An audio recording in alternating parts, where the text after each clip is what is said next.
like to call this meeting of the Person County Board of County Commissioners to order. Our first presenter isn't in the house, so I would like to start off by asking if we could make an adjustment and move the 9 o'clock presentation of the annual audit to 9:20 and start the presentation out with Heidi York. Could I get a motion to accept the agenda with the change presented? So moved. Got a motion on the table. Is there any discussion? All in favor, please indicate by saying aye. Aye. All right, so Ms. York, budget priorities and action plan. Sure. Before we get started, let me just do a couple of housekeeping items for everybody. Please help yourself to waters, snacks. Restrooms are in the front by the doors if you need to take a break. We have a couple of breaks built in to your agenda, but of course feel free as needed. The packet is in your Dropbox. If you're having trouble getting to that, let us know. We need you to pull that up so that you can follow along in case there's challenges with seeing some of the numbers. If you need to get on the Wi-Fi, I can get you the password for that. Just give me a wave and I'll come do it. Everybody good with that? Okay, the Wi-Fi, if you want to just get that up first under your settings, is PCIT DEPT. That's Person County IT Department. I'll get y'all connected so that we can follow along with everything. Person guest, yeah, pick the person guest network. PCIT DEPT. And that should work for you.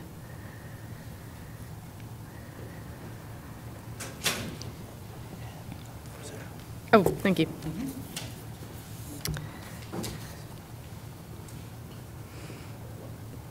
And we can be flexible when the auditor arrives if we need to have her interject. That's absolutely fine. Anything else before we get started? We hope that this will be time well spent for all of you today. We've shortened the agenda.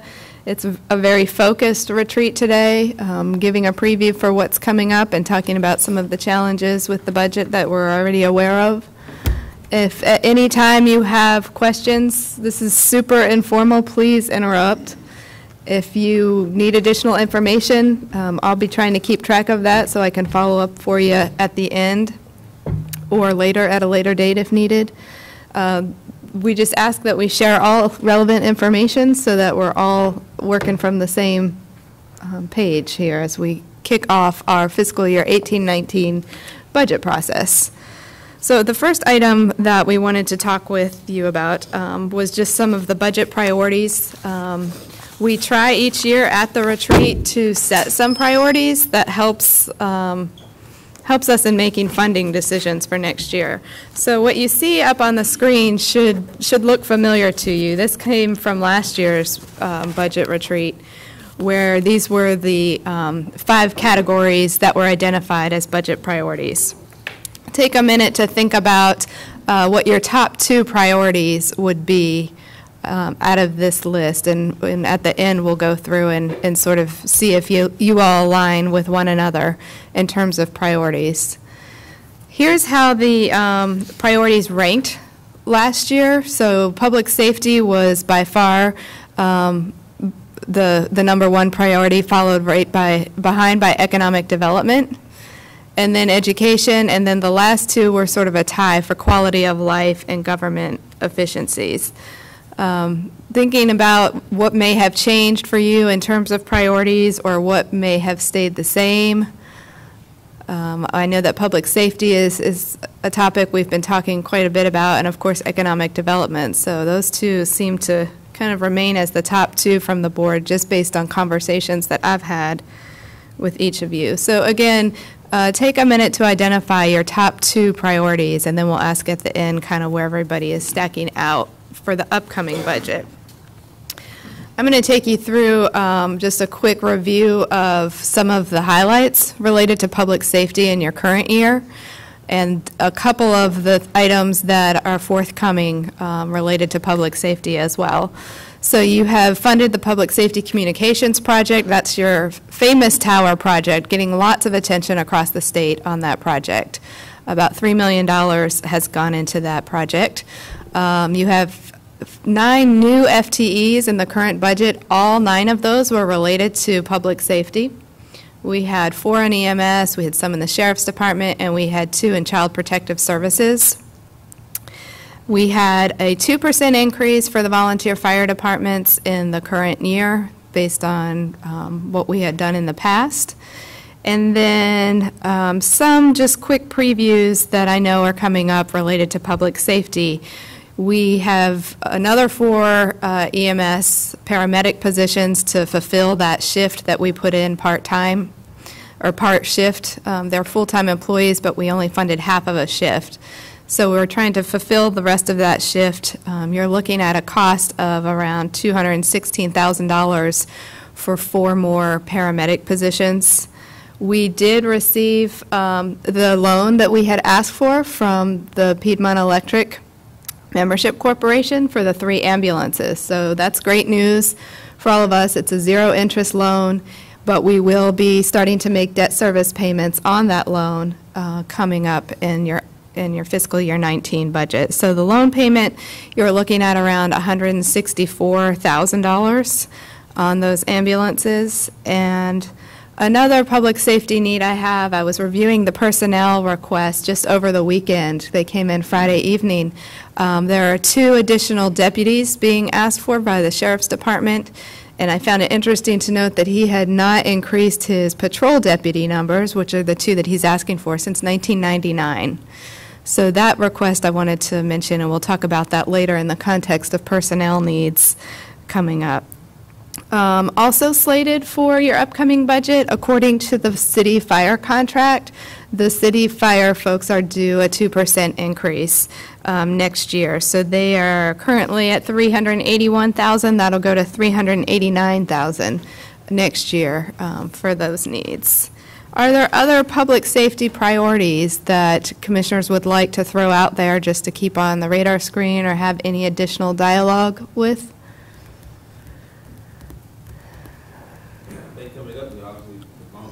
It's going to warrant some conversation. Definitely the VFDs are on our radar. And I have those a little bit more on the afternoons, or the noon session, but we can talk about those at any time. Anything else? I forgot to mention we also funded 2 supervisor positions in 911, so that was an additional public safety enhancement.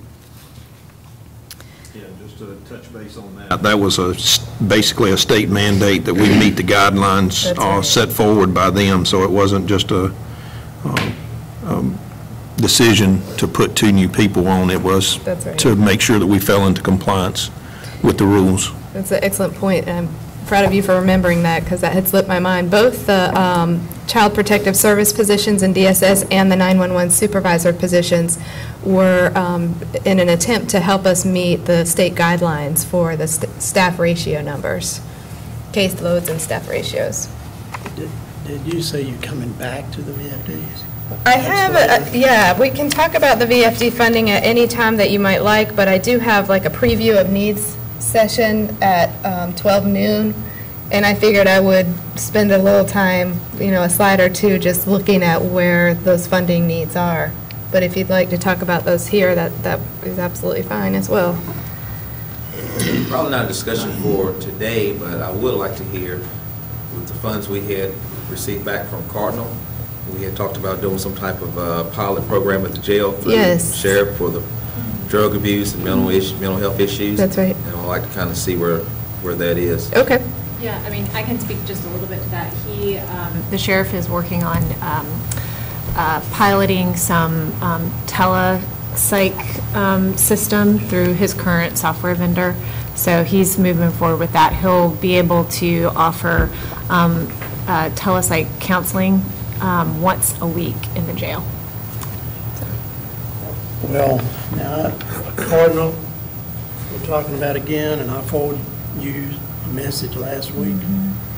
So there was one of the problems with Cardinal was they did hoard money, and they had about, what, $3.8 million in a community The community investment funds. investment fund.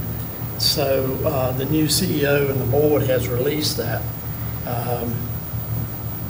all those dollars for us locally. So I don't know who there would be in line to apply for that money, which does not impact what Ray is talking about. But there is an application process. $3.8 million probably won't go a long way when you divide it up amongst 20 counties and serving 850,000 people. So, but bear that in mind that interested parties should be looking into submitting applications for that. Again, I don't know who those people would be, what departments those would be. Yeah, I'll send out more information about that, but it'd be good to also do, sort of as we start wrapping up the fiscal year, just an update on the progress that was made with those additional funds, like the safe room at the hospital. So I'll get that in place to follow up on with the board. Anything else before we leave public safety? Okay, the next priority for the board was economic development. Just a quick recap of your current funding. You had $230,000 in the economic development budget. $1.3 million was also in there for the Catalyst Fund, which were incentive payments to some of the businesses that we had. Site certification was completed on the mega site. That's also getting quite a bit of attention from across the state, so I congratulate you all for making that investment. $3 million also in the fiber project is helping with attracting economic development and making it a better environment for small businesses and educational endeavors to invest in our community. The upcoming budget has the airport runway extension, which is a mighty big project, $18 million cost, which will take the runway out to 7,000 versus the 6,500 or 6,000 that it's at now.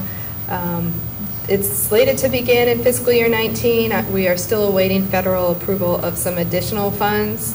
We currently have $11 million approved and identified. $1.1 million is the match that the county has also contributed on that. So stay tuned in the upcoming budget as that project moves forward. I don't anticipate there being more local contributions on that. We're hoping the state and federal funds that have been identified will be confirmed this year for that. Other economic development priorities that the board would like to have addressed in the upcoming budget. Anything else y'all can think of? One item didn't, I don't think it cost the county anything, but they did approve the boulevard project. What you probably got something in the mail on that within the last few days. So. All of it fussing about us not getting anything. It might not be what we wanted, but we got something. It's quite a chunk, really. That will certainly be a high visible project. The EDC group is also talking about participating in an entrepreneurial program to attract and recruit young entrepreneurs here. And so I imagine that I'll see a request in Stewart's budget. I think that program participation is around $25,000. That's something they've been talking about but had not yet made a decision on. So that may be coming as well as a new initiative in that budget. $32 million. The Madison Boulevard? Yeah, that's a big one. I don't know where this ties. I mean, obviously it's connected to economic development and to public safety, but I don't know where as a county, as department-wise, that we could solely do it, but maybe we look at partnering with some type of non-profit.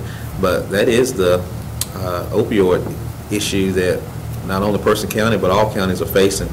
And we're seeing it directly impact our workforce, with some of these companies here in Roxborough can't hire people because they can't pass the drug test. It is a direct impact of why we've needed more people in Child Protective Services up at DSS, because we have more children in custody mainly due to the drug use here in the county. And I don't know if there's stuff out there through the Sheriff's Association. There is a Stepping Up program through the National Association of Counties, but I don't know if we need to, I would like for us to look in this upcoming budget year of something that we can partner with. Like I said, I don't think the county can do it solely on our own, but if it's their faith-based groups, if there's nonprofits or something that's kind of trying to tackle this issue, we need some help.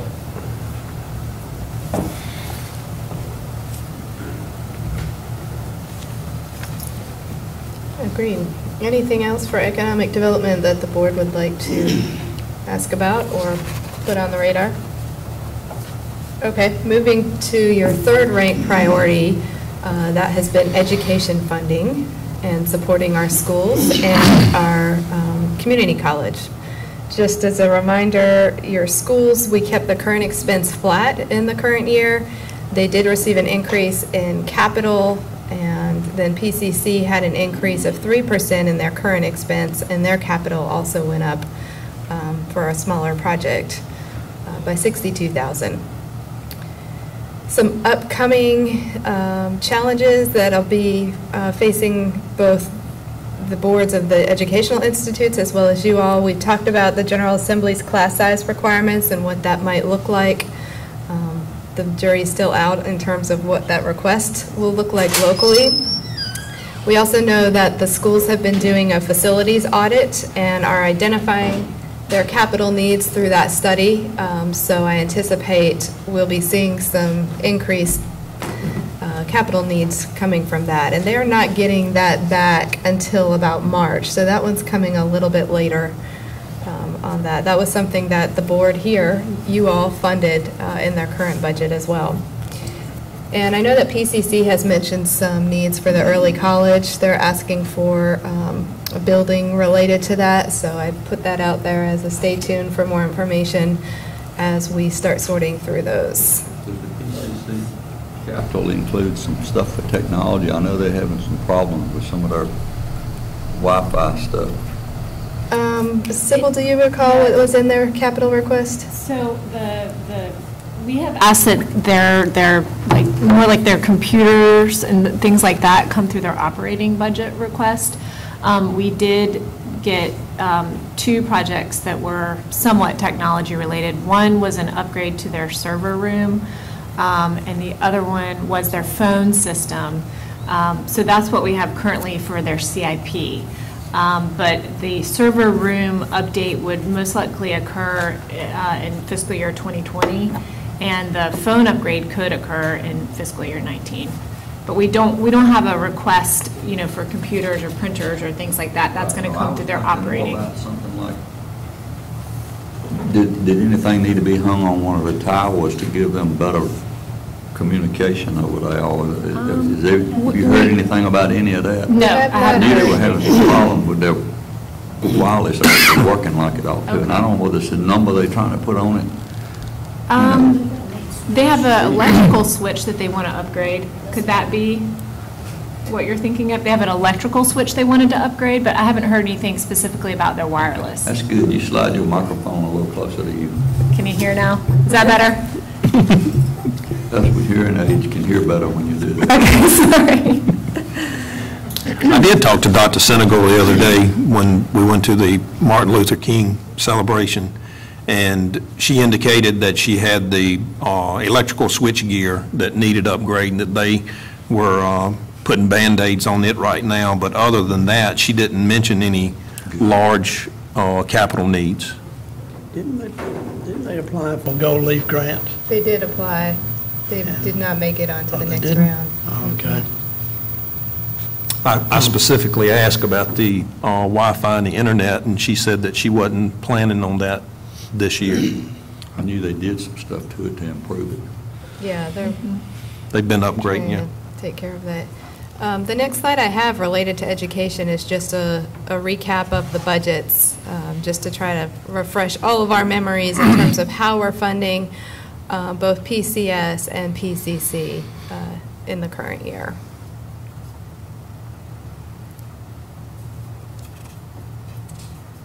Does the PCS one include the teacher supplement? Is that in the total It's in the current 11,684? expense. It is in your current expense category of that. 9,376? Yes. Okay.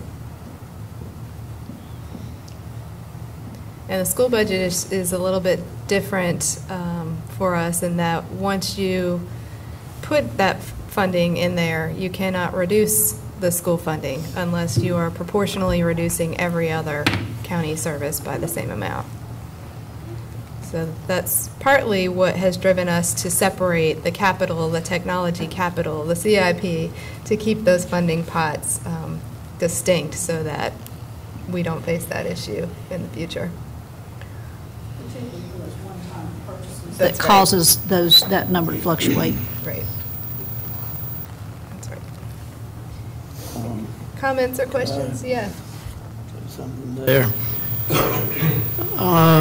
Looking back and looking at history of funding for Person County Schools, numbers that I have gotten, I look back over 13 years of history, 7 of those 13 years were flat funding.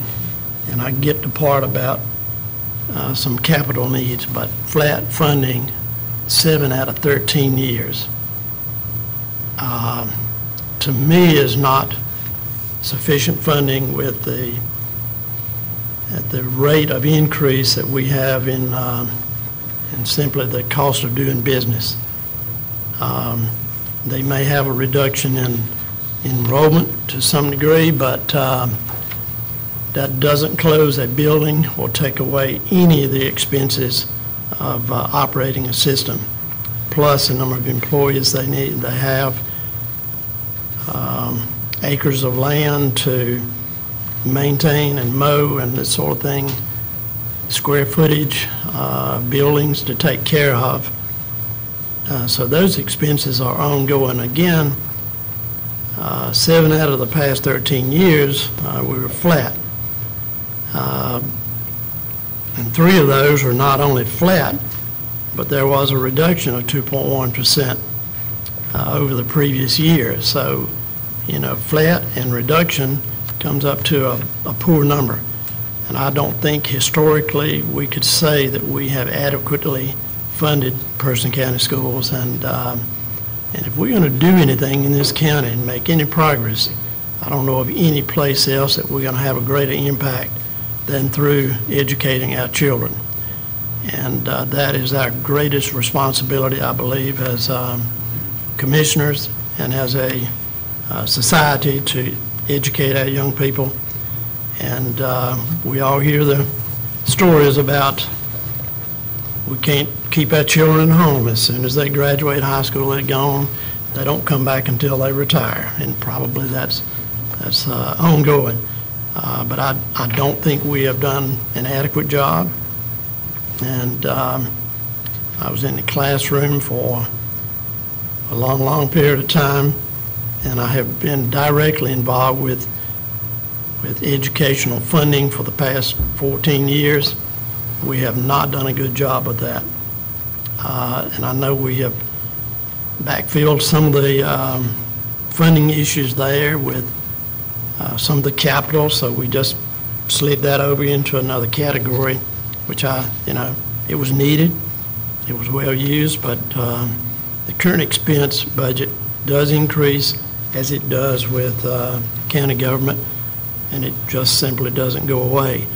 And I think recently, Manager York, you were in the meeting, and I had to leave early with EDC, and they were talking about goal setting. Didn't they not mention education They did. as a priority? Yeah, that was one of their number one goals for our community, is to have a world-class education school system. So it shows it from a different perspective than this board only, and I was not in that meeting at that point, but they see it and they get it.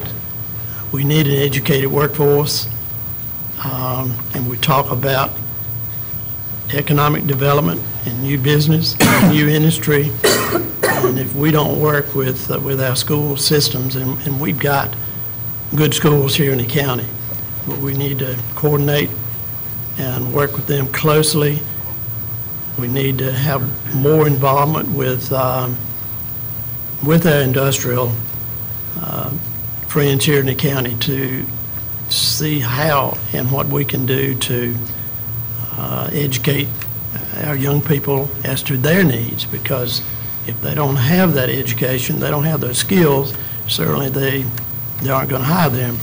Plus the opioid issue, I don't know how we handle that either, but we need help with that. But again, those are some of my thoughts on education and how we need to do a better job overall of funding education in Person County.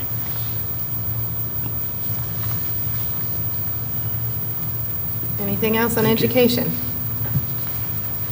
Okay, your next priority was the quality of life. You'll recall this one was tied for number 4 and number 5.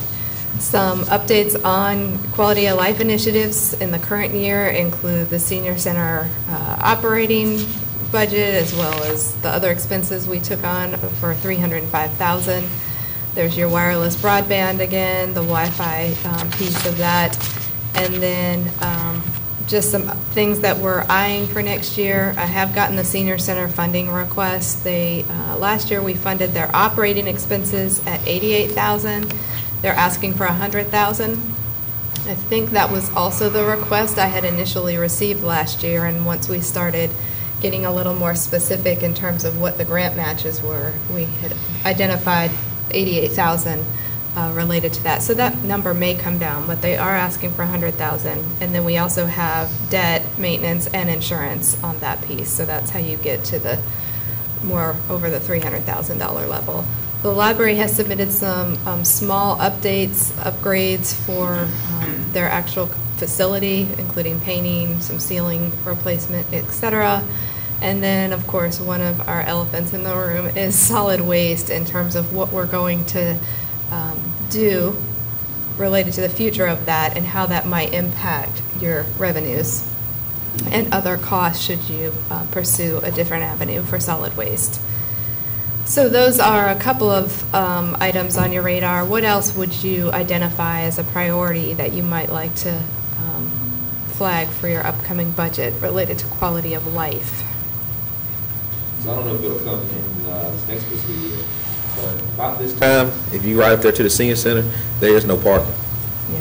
They have increased their participation just that much to where I've heard from even some business owners around the area that people are starting to park in their parking and walking over through the senior center. And so I know when we originally looked at this, we had talked about some options that may be available to us if we ever need to increase parking. And like I said, I'm not throwing it out there necessarily for this next fiscal year, but it needs to be on our radar. Good. I think. Okay.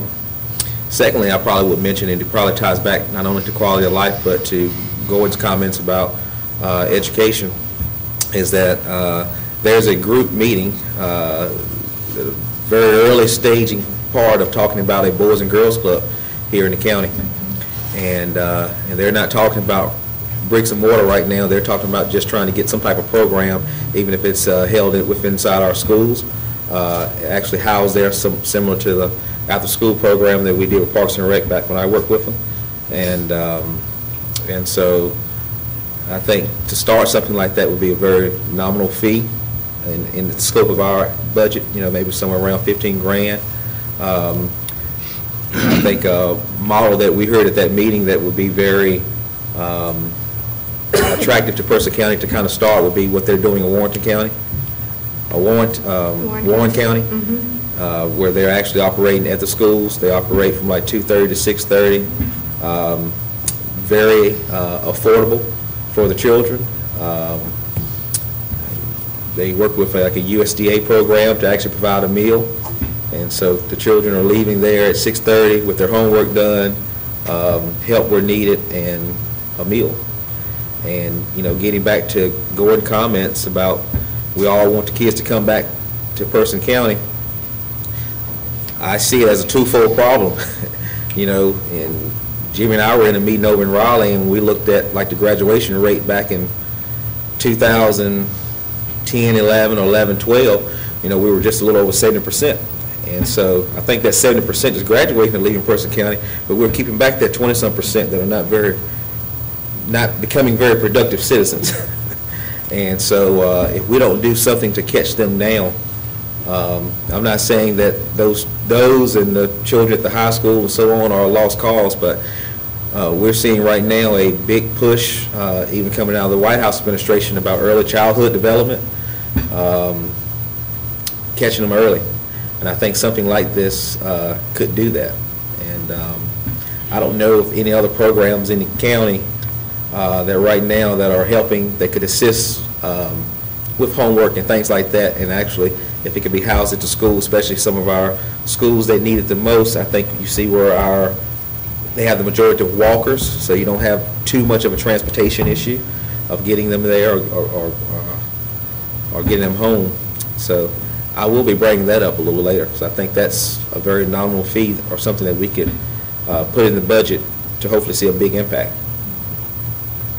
Good, thanks for mentioning that. Anything else on quality of life? Okay, your last priority was government efficiency. And just a quick reminder of some of the progress that was made. We did fund, as I mentioned, 9 new public safety positions in your current budget.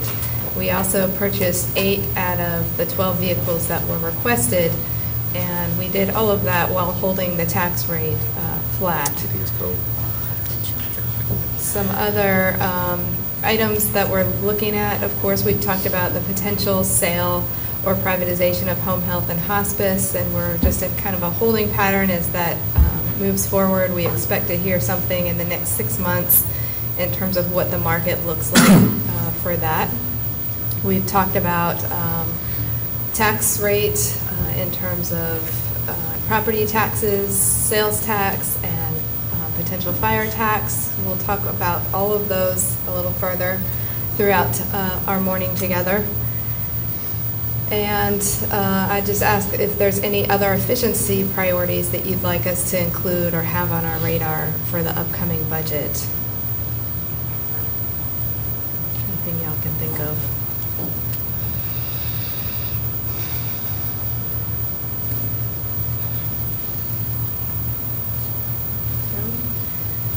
I'll just touch base with you on where we are with the agenda. So if we wanted to insert Tara, I'm not sure what your time frame is like, Tara.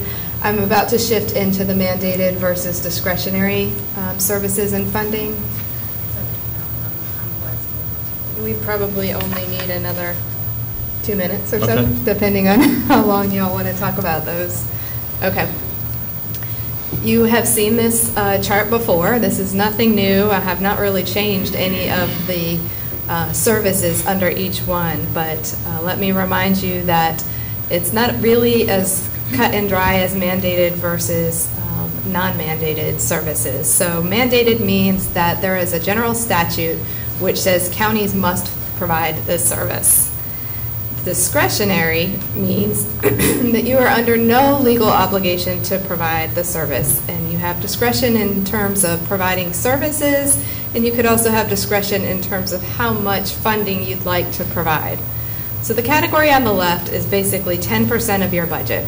You have absolutely no say in terms of whether or not to provide the service and or how much funding you want to fund them. So those are given. Every county in the state is dealing with those sort of issues. So there's set amounts that you're going to put forth for those. The category in the middle is that you are required to provide this service. So you're never going to get rid of it. You have to provide it. What you are able to have some discretion over is the amount of spending for each of those. So this is one way to reflect the priorities of a board, is that you obviously fund the services that are important to you, or the services that are the backbone to keeping other services going, like a finance or a legal. So those services you do have some control over, and that is the bulk of your budget. 67% of spending happens in that middle category there. And then the last category on the right, discretionary service and discretionary funding. You have full discretion over whether or not you want to offer these services and/or how rich you want to fund them, or how lean you want to fund them. And this is the second largest category of your budget. About 23% is spent with full discretion from the board. And those are the ones on the right. What did you say the percentage was on mandatory? Yeah, let me take you to this one. It's a little bit clearer to see. So your largest percentage is the middle one. That was the mandated discretionary. We'll take a quick peek at that. And that's the biggest chunk of the pie at 67%, which equates to roughly $44 million.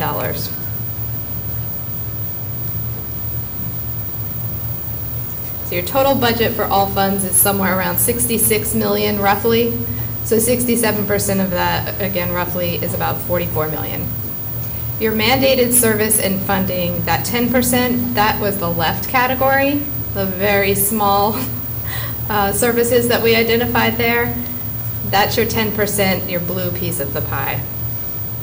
Smallest part of the budget, really have no changes you can make in that piece. So that would be about 6.6 million. 6.6 million, you got it.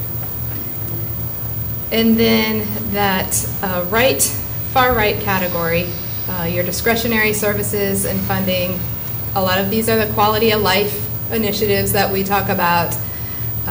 That is your 23% of the budget, the green piece of the pie. $15 million approximately that you have full control over.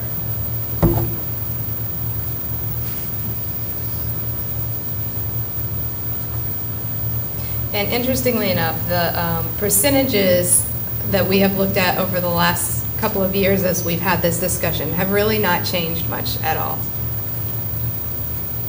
Although we've made some reductions, not enough to really change the percentage categories. One of the things that I want to bring up is last year we had a discussion about the insurance and the pay for the county commissioners, because we were talking about cuts and us all having a little bit of skin in the game, and there was quite a bit of discussion about whether or not we could do that. I went back and done some reading on the general statutes. As long as we aren't making decisions related to the sheriff's department or someone such as that, we as a board can cut those things from the Board of Commissioners' salary and health benefits. So I just want staff to verify before we get to that point. I think we ended up there late in the session last year, but just verify what I read as far as cuts are concerned related to the Board of Commissioners and the ability to do so. Amy or Laura, do you have anything to add related to that? I think that, I haven't looked at that statute recently. We looked at it last May or June. We can get the attorney's opinion on that just to verify, what circumstances it's okay or not. But I agree that when we were doing it at the point last year, I think it was the timing. Yeah. That was a factor. So perhaps looking at it earlier would be a different result. Thanks. What would be the line item for that, for if we eliminate county commissioner's salary, eliminate the health? Is that about, what would you say, that's about $75,000? Yeah, it's not a lot. It's not a lot of money. That's right in the Board of Commissioners budget. You actually have a line for salaries. I can pull that. The salaries are $53,000 for fiscal year 18. Let's see. It's on page 48 of the budget. I'm sorry, yeah, and actually the total for personnel is $99,000. So almost So that would include benefits and health insurance. $99,000? Yes. $99K. Yeah. All right, now, For the county attorney. if we went towards I know some counties have a county attorney that's just on call when you need him, instead of having just a regular regular contracted service with a county attorney. How much, what's that line item? That one, Is that still in our administration, correct? He has his own budget. Let me just pull that real quick. Yeah, it's a part-time contract that we have him for. It's around $50,000. I need a page number. So that's roughly 150,000. 62. And there are no benefits attached to that piece. But does that include expenses and everything else with that too? The total, yeah, the total personnel for legal is 59K. Okay.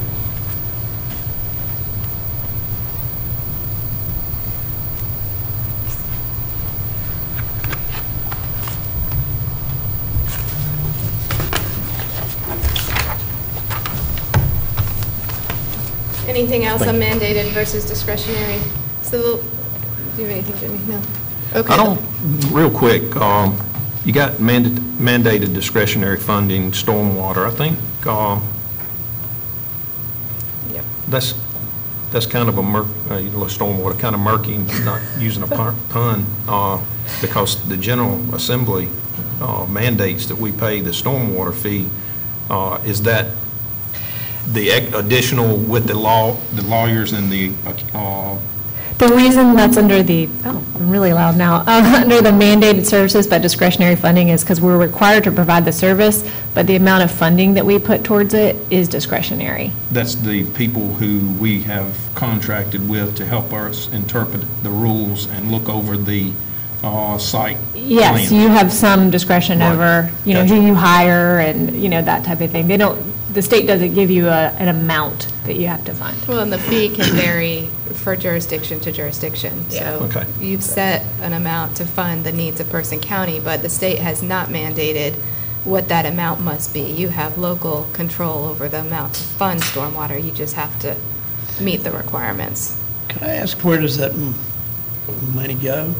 Sure. We charge it, but where does it go? It goes into your stormwater budget, and the majority of I'll say the majority, but much of the money goes to participate in the Upper Neuse River Basin Association, which is the organization that's trying to work with the state to improve, hopefully, the requirements that are placed upon us for stormwater.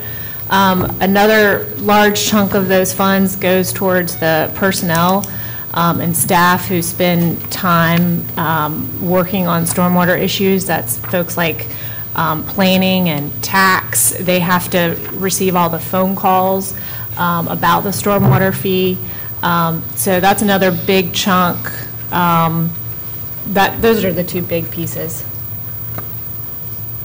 So we pay that out to Fees go towards Kind of a funding it, supplementing. subcontract or Well, something, whatever. We pay dues to the UNRBA. It's about Okay. 75,000, Jimmy, something like that. So 70-something. They lobby, I mean, They lobby on our behalf. They, are working with the state to develop guidelines that are beneficial to us. So they're really the organization that's trying to create policy that is for local governments. I'd like, Mr. Powell, if you'd like to go to the next Upper Neuse meeting, it's on to be on a Wednesday morning, and I think the next one's March, isn't it? So I don't think we have, well, that's all right, doesn't look it up. I'll Okay. get back with you. Yeah.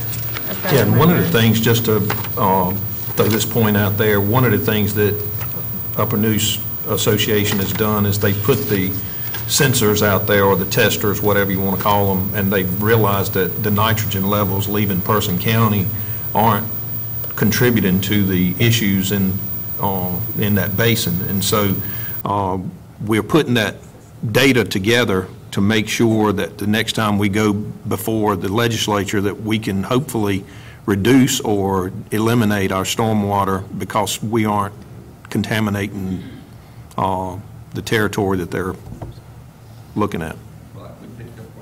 Left off in the recession, they stopped the sampling, and we felt like that the data they were using to put the requirements on us were done by modeling that was inaccurate, and so we have tried to correct that. And I think they've made some headway because we've had all of the whole group, not just Person County, but the whole group has been behind this. It hasn't been like us and them. So, nobody's tried to beat the little counties up so far. Yeah, and we actually went over and met with Diener last year, and gave them our thoughts on everything, and hopefully, with the studies that we done moving forward, we'll get something favorable out of it. It's a lot of money being spent. It is. Yeah, and I will point out that Wake County and Raleigh and Durham County and the city of Durham are spending a lot more than we are, so they stepped up to the plate. When you get through with this topic, I want to go back to something for a second. Where they're benefiting from the water, I'd hope they'd step up. I agree. I agree with you. And that was their analysis of it. All right. Anything else on mandated versus discretionary pie chart questions? So the last piece is just trying to put together an action plan for fiscal year 19. Jimmy, did you want to take us back to something before we do that? Quickly, I want to go back to the school stuff. We were talking about that, and I looked it up. I knew I had this book, but I didn't bring the book with me this morning. But the rate of graduation in Person County in 16-17, according to the state, was 76.3%. We got $312,306 in lottery funds, and the county put $2,030 per student into the school system. And the teacher supplement was, I think, 11th from the top. It was $4,390 of local money goes to the teacher supplement. Just thought I'd throw that out there. As far as the teacher supplement, we're up in there. We're not up in there with Durham and Orange. We'll never be unless you break us. But we're up in there in the top. We're in the top 12 in the state of North Carolina. We're doing pretty good.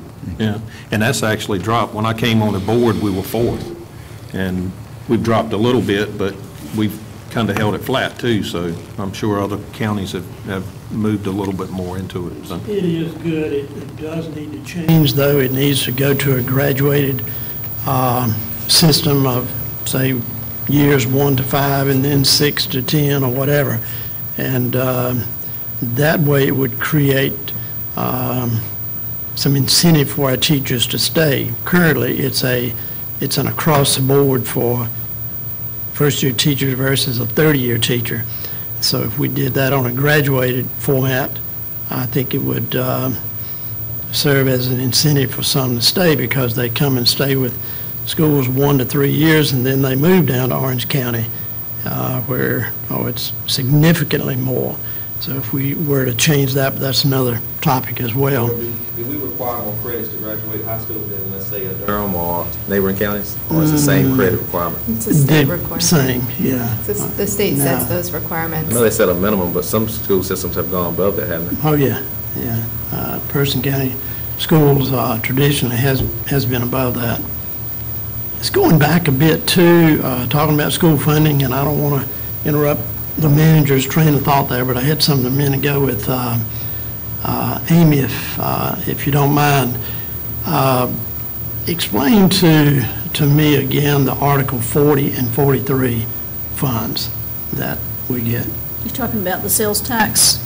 It's Article 40 and 43. Those are just sales tax refunds. The Article 39, and actually Laura may be able to talk about this better than me because she's done more, she's more in touch with it than I am, but we have 4 articles, actually, yeah, we have 4 articles. Article 39 is, I think, 1 cent. Is it 1 cent? Off the top of my head. Can you hand me that? That's okay. Anyway, we have 4 different articles of sales tax reimbursement. They are formulized differently. The state uses a formula to determine how much to reimburse back to the counties. And the recent, I think, discussion is to raise one of the articles to include 0.25% back to the county for, funding for whatever you all decide to be funded. I think we've been talking about the volunteer fire departments. So it's just a way to generate revenue from everyone in the county, including people that come to visit Person County. It's, one of the sales tax includes food tax, the other one doesn't. They're all different in little respects, and they're all calculated differently from the state. So It's kind of it's not an easy thing to explain because the formula that the state uses is very complicated. No, I don't think you can talk to any county and finance director, they would be able to explain that to you. But it is something that allows counties to generate more sales tax, more revenue. Historically, those funds go to, and I think you've mentioned before, school debt. Right. Is that right? Right. So Articles 40 and 42. Okay, I was a number off on one, okay. Articles 40 and 42, one, typically, you have to take, I think it's, Tara, do you remember? You have to take, I want to say it's 30% of one that goes towards school, that you can put it towards school debt or school capital, and we've typically put it towards the school debt. There's one thing there, and I think that, going back to the stormwater, muddying the waters, I think the public does not understand that. Not only do I not understand it, but we need to differentiate that. If it goes towards school debt, we need to show in our budget that it comes from that source. And we do. And it appears, We though, do. it appears that it's being paid by the county. We don't use Quite that frequently. as a contribution in our estimates of what we're funding for education. It's shown broken out from the sales tax in the debt, the debt And service. We don't include that. That is not part of, when you send that, Russell sends that as a little brochure, and in education, it's got X number of dollars. We don't include the sales tax articles in that, do we? But you Yeah. include debt. We do have a debt service payment, Okay, but that's well, the debt service that we're paying locally from county funds, not Okay. the articles. And the Just sales so we're transparent on that, we know. tax. We can add a category We that can. shows the articles like also that. going to debt. That's just going to show a larger contribution to the Yes, it schools. is, but we can present that in the budget, I like we that. can do that. That'd be good. I'm sorry to interrupt you. No, it's a good question. The last piece was really just trying to confirm any priorities. I'm not sure how you feel about the order of these, if any of them need to drop off. Government efficiency was something that the board was really concerned about when we were having a lot of funding reductions and trying to, just really shoot towards a lean government with smaller personnel and really streamlined services. So I just posed the question on, a couple of things here. Are these categories still relevant in terms of your priorities? And what do you think about the order?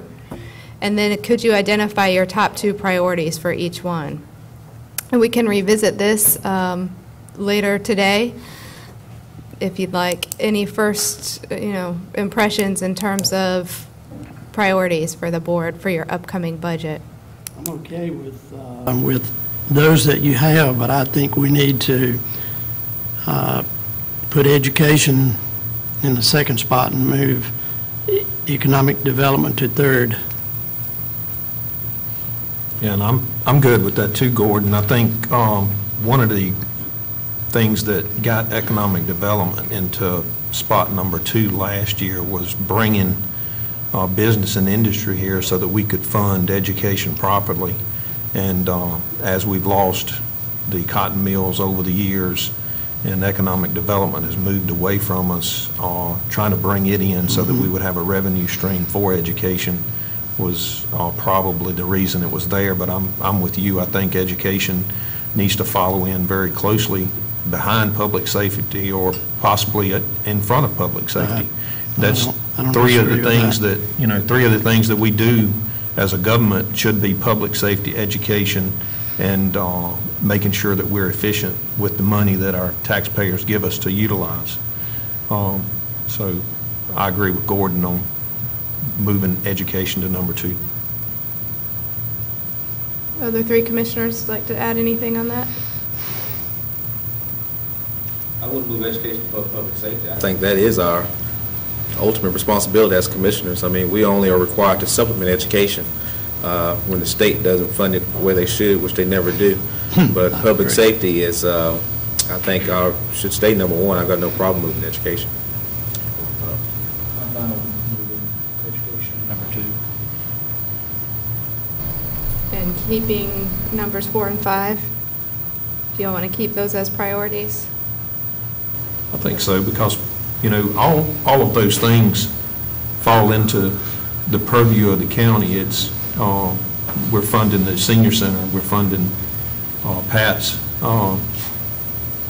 things that help the quality of life in Person County. And as been mentioned before, our population continues to get older, and as we move forward, having that quality of life thing in there, I think helps our image, if nothing else.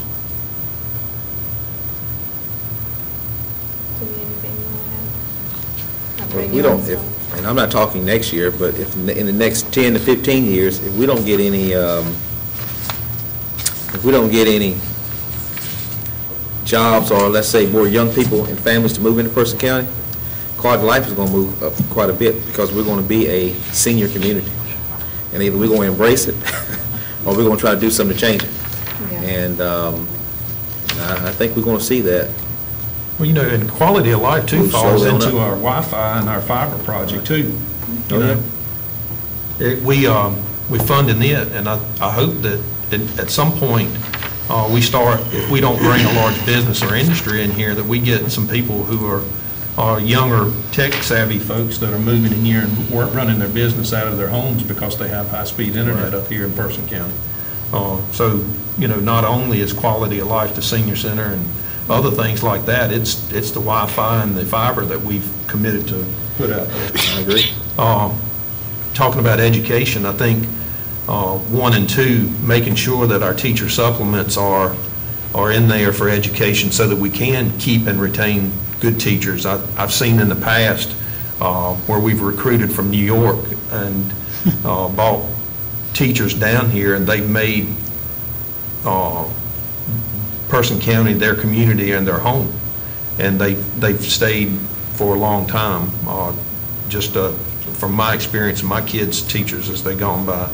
And number 2 is making sure that we help Dr. Senegal at PCC to continue with the Siemens project, making sure that we have classes and programs that other communities don't have. I got a flyer from PCC the other day, and I was ecstatic about the different programs that she has put out there for the spring semester.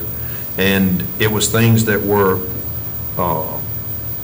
not of the norm. It was projects and programs that hopefully will draw people from other counties.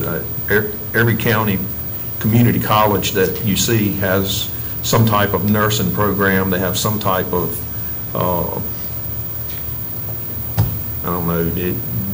general education, but her setting aside those different ones that were not of the norm, to me, was big in us bringing people from other counties into Person County.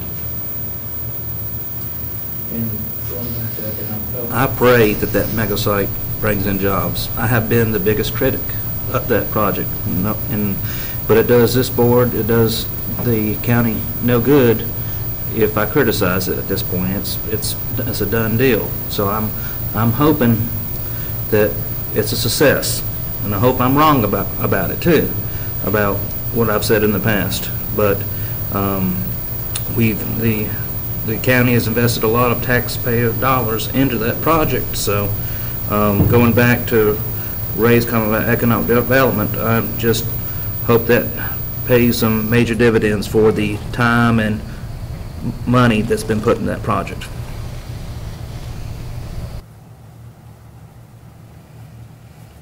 Anything else on action plan? Okay, that concludes my portion of the presentations.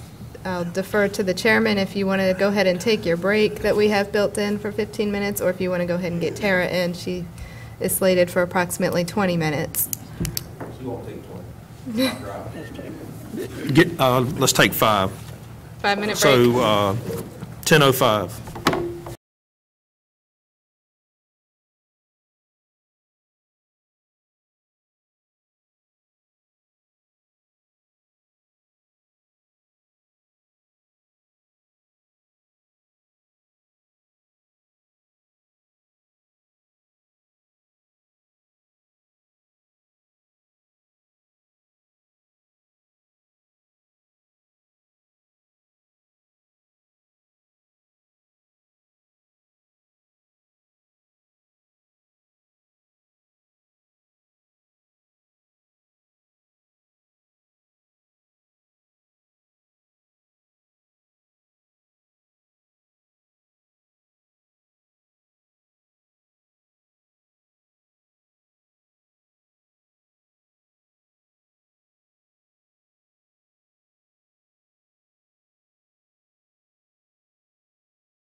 skipped over you and went to Heidi, so we changed the agenda. So Tara Robertson.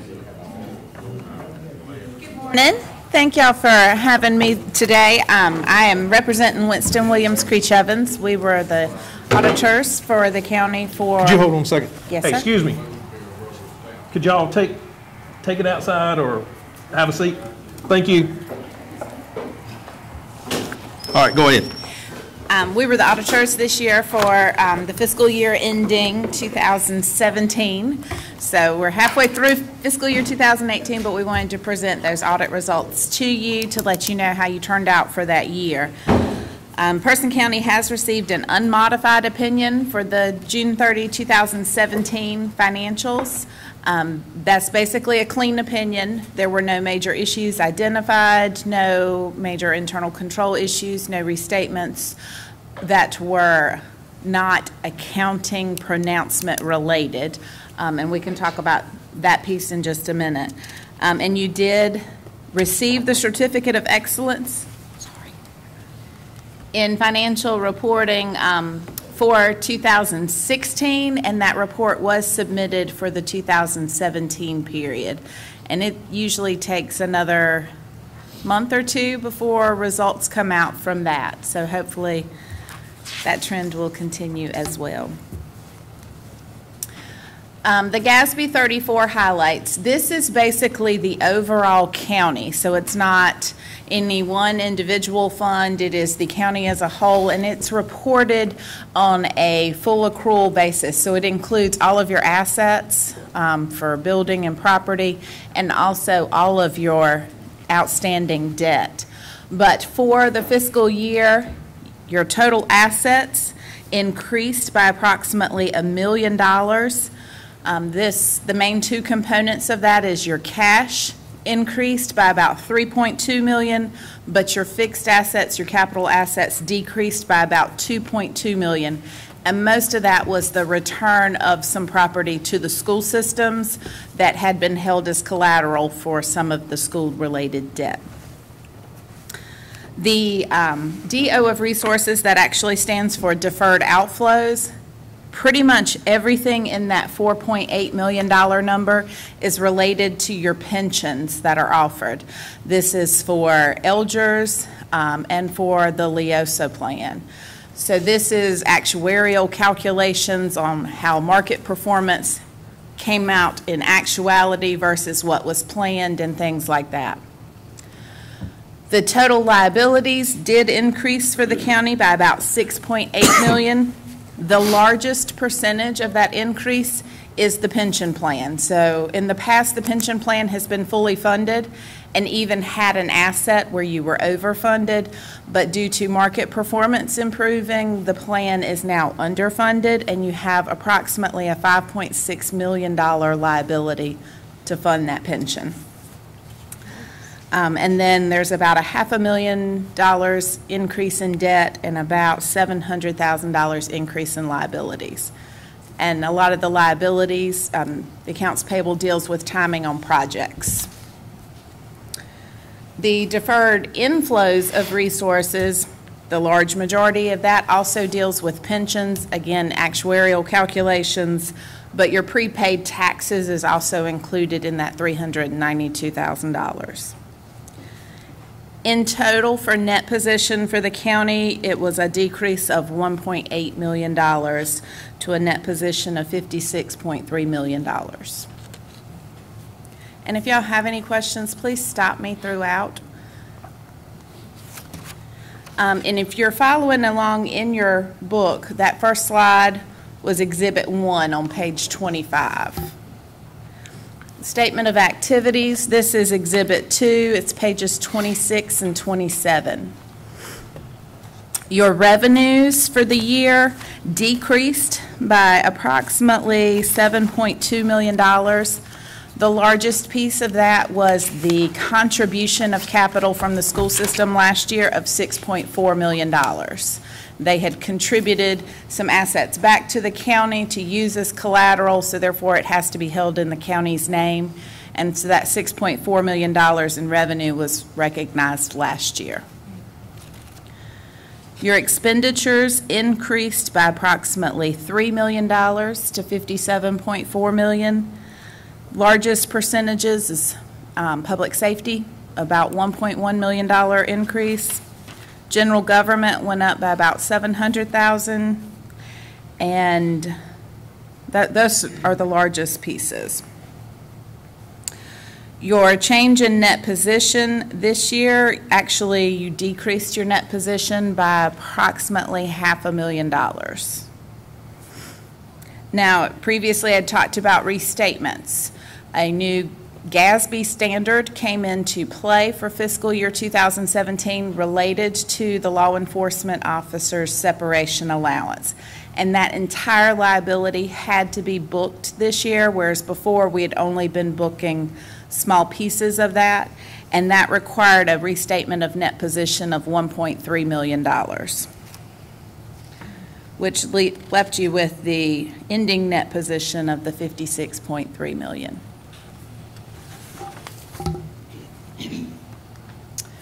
For your governmental revenues, this is Exhibit 4 on page 30. Your total was about $59.4 million. In the prior year, it was about $57.4 million. As you can see, the largest piece of that is your ad valorem taxes, 56%. In the prior year, that was about 52%.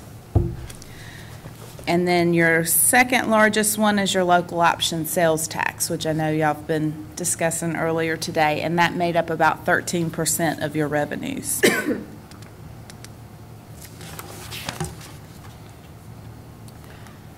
Getting into more specifics for your general fund only, your original budget was $52.8 million.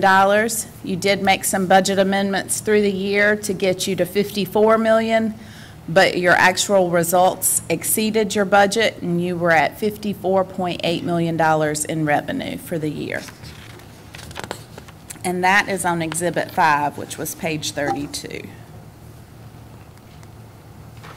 For your governmental fund expenditures, I apologize. I realized this slide is actually general fund expenditures, so I will email out a correction so that it will be governmental funds.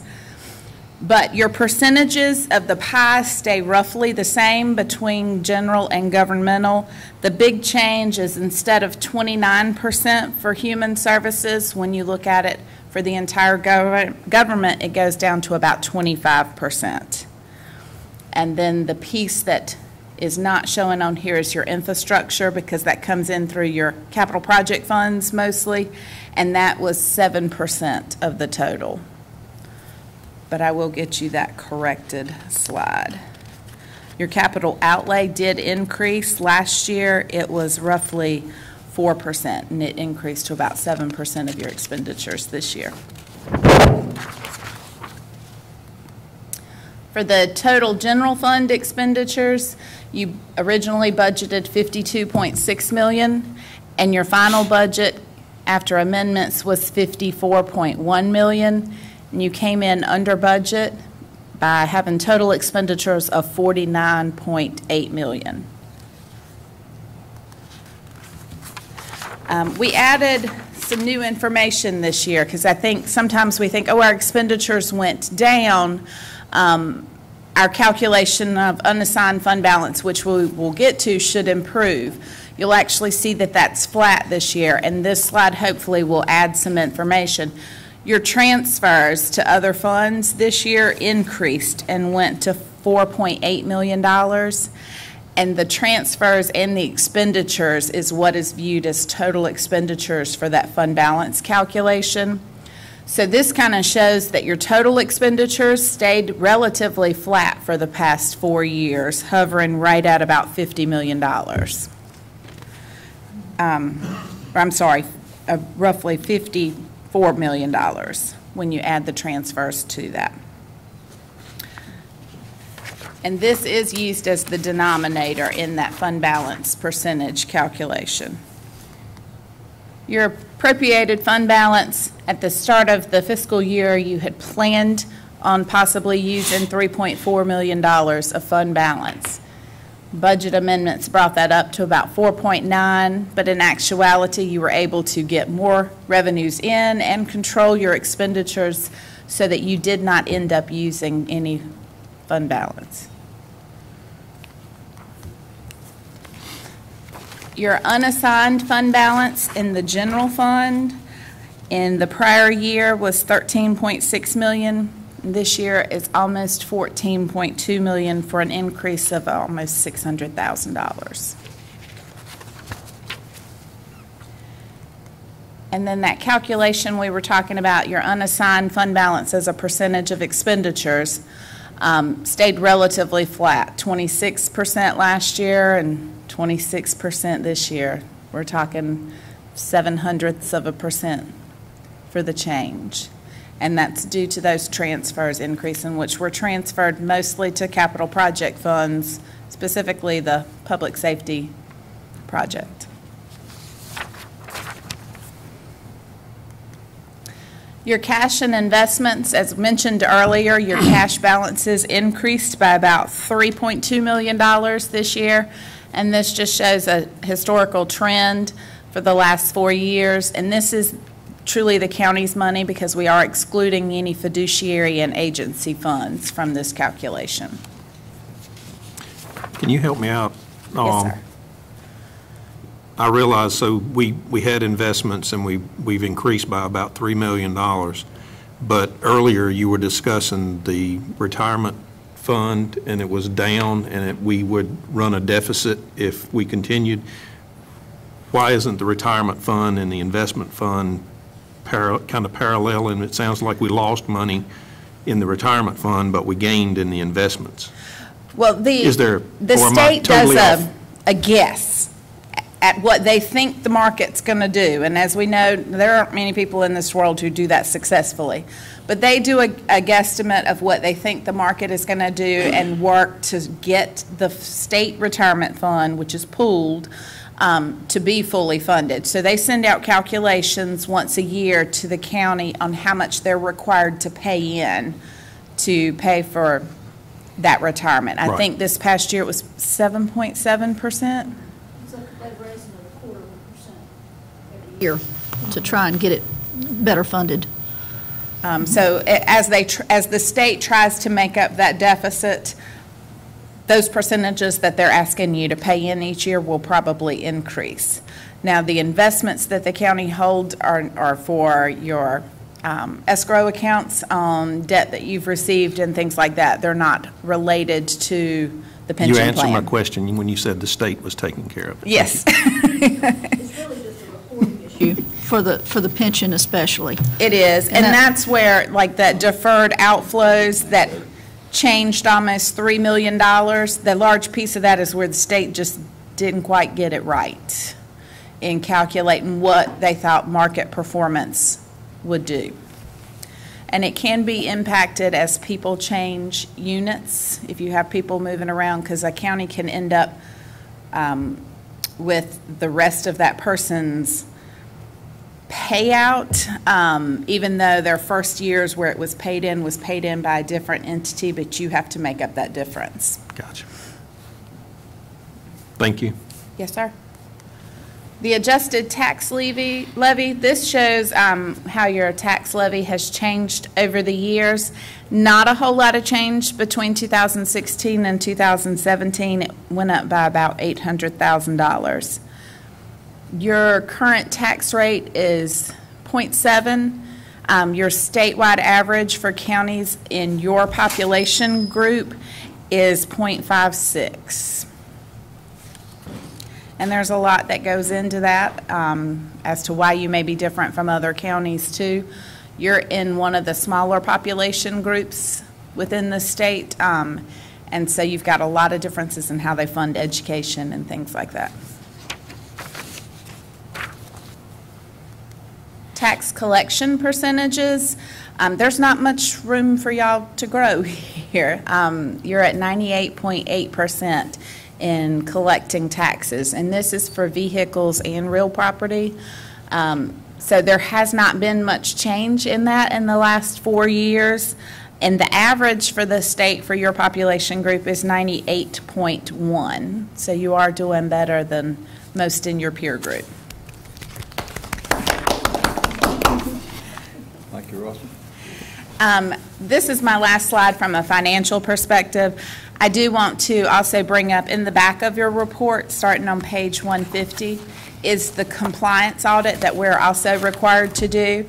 I would like to state there are 3 opinions that come into that compliance audit, and all 3 of those were unmodified this year. We do one on the financial controls and systems through the financial reporting on internal control. That was a clean opinion. And then we do an opinion on your federal programming and your state programming for funds that you receive from those entities. And those are compliance opinions, basically stating that you complied with the rules and regulations around those funds, and you got clean opinions on those. There are a couple of internal control factors that come into play, and those are stated in the report, but they have been reported to all of the applicable agencies. Your report has been submitted and accepted by the LGC with no changes. So this is the final report. I think Amy has the PDF copy, so it could be put on the website or anything now. And in your report, there are 2 letters. One of those being our auditor communications. This is just required communications that we make to you, significant estimates and pronouncements and things like that. And then there's a management letter in there that we report to y'all. I'd like to be one of the first people to say congratulations to our finance and staff for the Certificate of Excellence, and also to Russell and his staff for getting the taxes that we're due.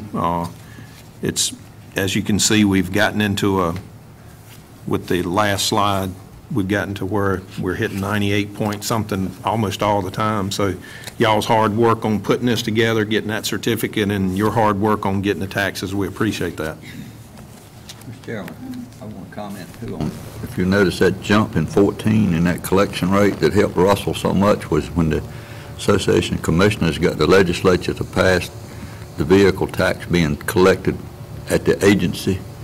Before, there were a lot of people sold vehicles and they just didn't get the taxes. They never really got collected because it went from one to the other, maybe by the time he got to the 3rd person, but they never picked them up. So that really helped. So that was just another example of what the association's done to help us on the local level, try to help us keep the legislature from the unfunded mandates that you just saw her mention one of a minute ago. So, thank you, Jimmy. And thank you, Ms. Robertson, for your part in this and presenting it to us. We did the break earlier, so we're down to Russell Jones and report of unpaid taxes, advertisement of unpaid real estate taxes, and vehicles. So.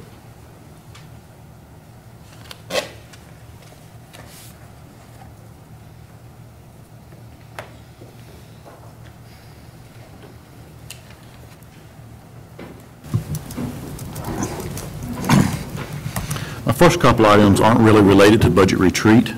However, since you have chosen the last couple of years to have the budget retreat as your first Monday meeting, this is required to be reported the first Monday of the County Commissioners meet. So the first thing I want to go over would be the report of unpaid taxes. So basically what we're doing here, we're reporting where we're standing as of February. When I submitted the agenda abstract to the county manager, January 24th, we had right at $2 million due for 2017 taxes. Since then, we have sent out about 4,500 delinquent notices and made a pretty good dent in that. So our collection rate, January 24th, was running 91.88. And as of Friday, we were just under 95% at 94.96.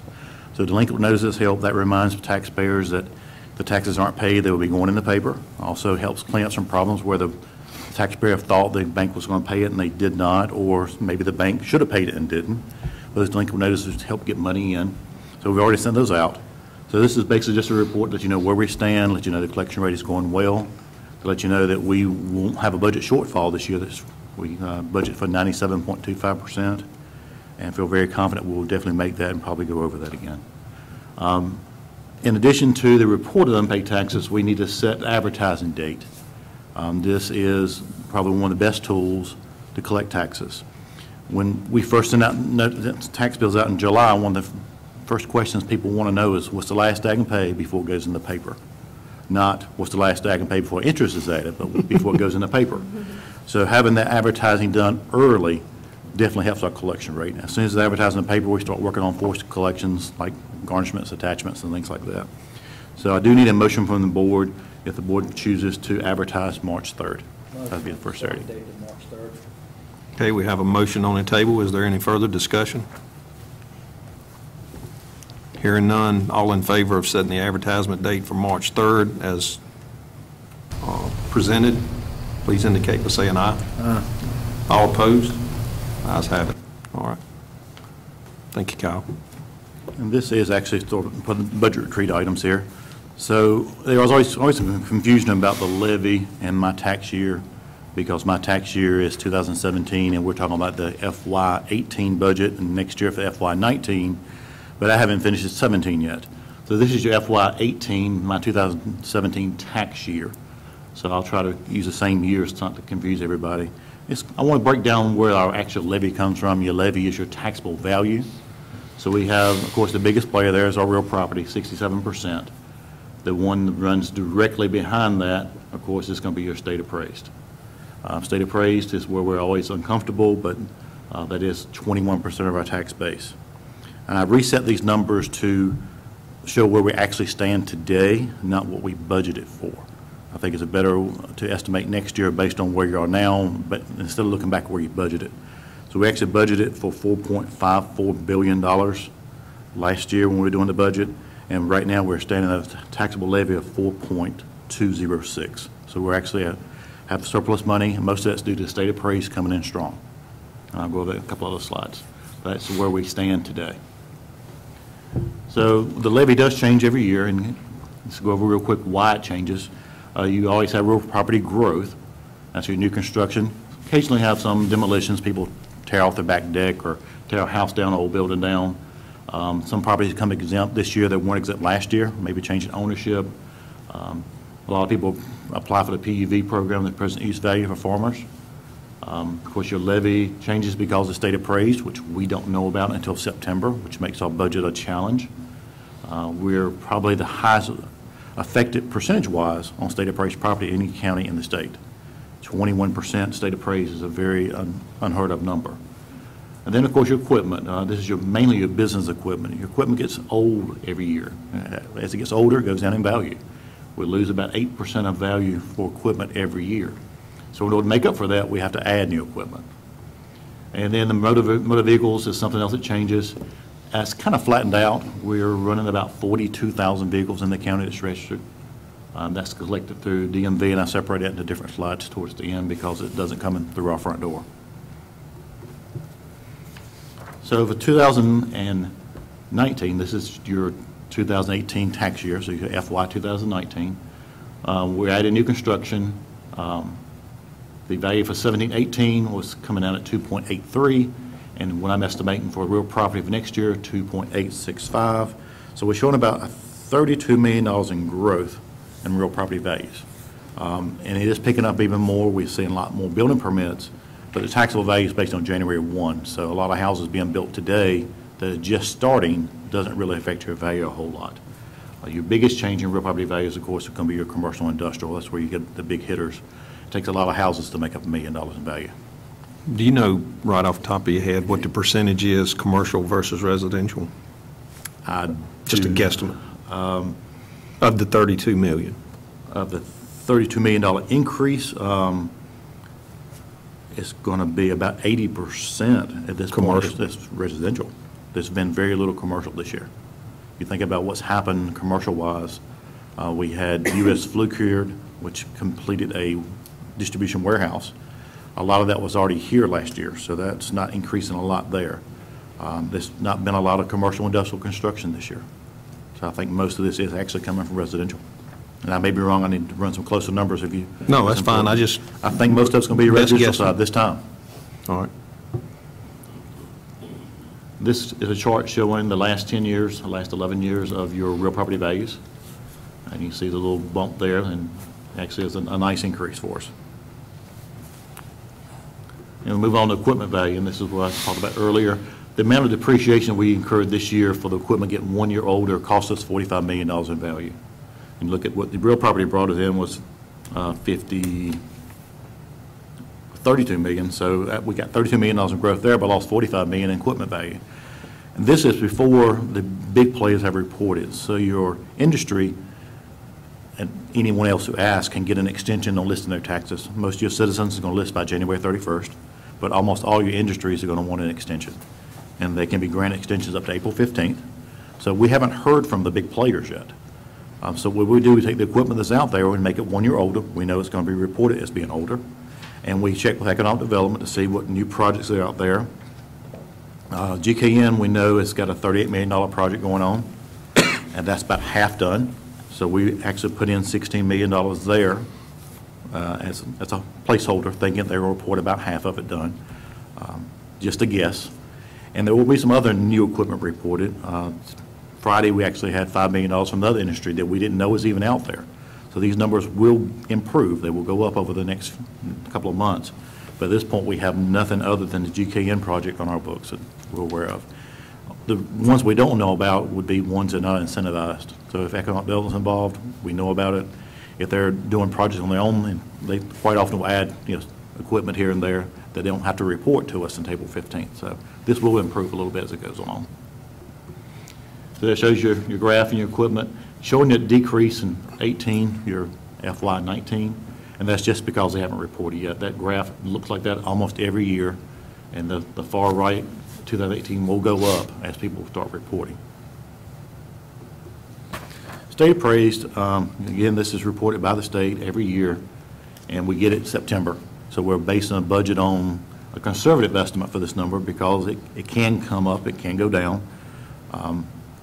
This past year, the year we're currently in, the number came in $889 million. It's the highest value we ever had. We actually had budgeted for it to be $35 million less. It came in right at $1 million more. So that's where a lot of our value increases for this year are showing up because we didn't know that number's coming in. The state can't give us any information until the budget's already done. So we have nothing to go on but a chart, and you can see how volatile this number is. So for the state appraised, since we had $839 million this year, I'd like to budget for $854 million, again, holding $35 million in value to be safe. And that shows what the values have done over the years. And it's showing the $35 million decrease I would like to budget for, but you can see how volatile that number can be. And that's 21% of your basis out there. Kind of scary.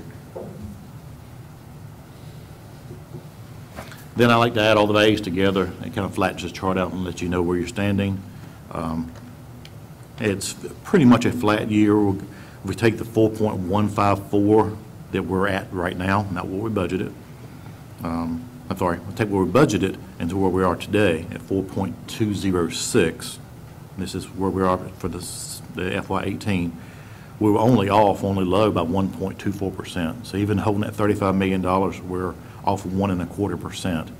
I don't know that we want to push that too much harder. We're predicting we're going to be 16 months from now. So that's kind of scary to get any closer than 1.25%. Of course, this does not include vehicles, does not include the equipment that may be reported to us, and we can increase those numbers as we get through the budget process. The motor vehicles, of course, the auditor said earlier that they were collected by the county until September of 2013, and we always did have a lower collection rate on vehicles than we did everything else. And to follow up on Commissioner Clayton's comment, it wasn't that the people were getting rid of vehicles that was hurting us so much. What was happening is you get your tag renewed, 4 months later you get a tax bill, and you're supposed to pay that within 30 days. About 60% of the people paid their vehicle taxes on time. The rest of them were paying their taxes on the vehicles as they got ready to renew next time, so we're paying them 8 months late. And there were some that slipped through because they never renewed a tag, or they wrecked a car and the car disappeared, or they left the state and we never could find them. This had been trending upward from the past years, but at this point, we have kind of flattened out, and we're getting about $208,000 a month in revenues for vehicles. And that shows a chart there of what they have done, and it's pretty flat. You can see every month has a different peak, a different plateau. People buy cars different times of the year for different reasons. So you can see little peaks here and there. We don't have a 100% collection rate on vehicles, and you might wonder why if they have to pay their taxes at registration. There is a stipulation when you buy a new car that you can get a limited registration plate that gives you 60 days to pay your taxes. And believe it or not, within that 60 days, some people will total their car. Some people will have their car repossessed. Some people go into bankruptcy. So all those rules kind of play in. Someone will write a bad check. So that's the reason we're at 99.9 something on vehicles. We never saw that one coming, that people would wreck their car or have it repossessed in the first 60 days, but it does happen. I guess they recommend leaving them a lot sometimes. So not really seeing much of an increase expected in your motor vehicles. I think it's going to flatten out at 208. This does show you your tax rate. As the auditor mentioned, we're at 70 cents. One thing I want to add into there, the auditor did say that the peer counties around us had a lower tax rate than we had. In order to get that true picture, though, you have to also look at what other taxing structures a county may have. Person County doesn't have a solid waste fee, for example. That would change your tax rate significantly if we had that. Other counties may have a fire tax already in place that they're not comparing to, not pulling out, maybe a special school tax, maybe a higher dog fee. So saying that we're 70 cents and everybody else around us on average is 57 cents isn't a, you need to qualify that statement. It's a true statement, but you need to also look at the big picture. So I'm not, I don't think that we compare unfavorably to other counties. I think our 70-cent rate that's all inclusive is very comparable to counties our size. Now, that's my issue to bring that up again.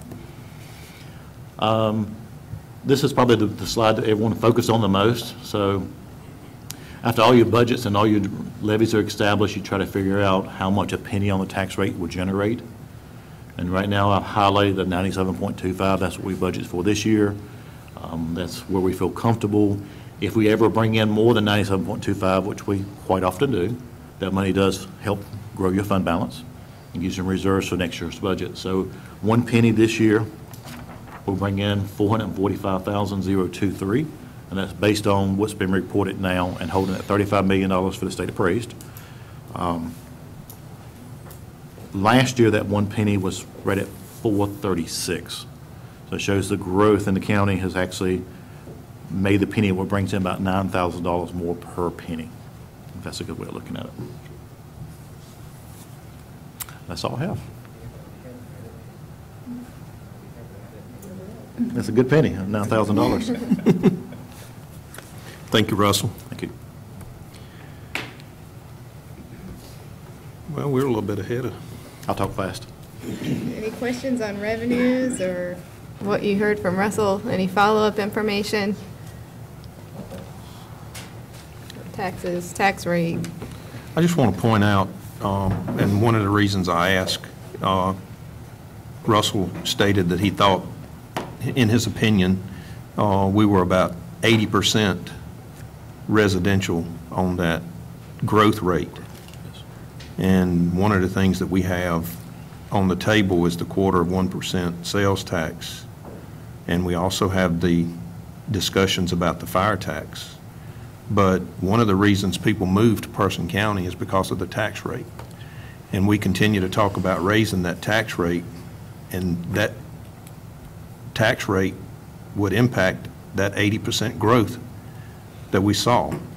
And so you continue to raise taxes, and there's no incentive for the people around you to move into your county. And so one of the only things we've had is residential growth rate. We haven't seen as much commercial growth rate. So anytime we as a county and commissioners decide to raise those rates, you start impacting that 80% that Russell was talking about earlier.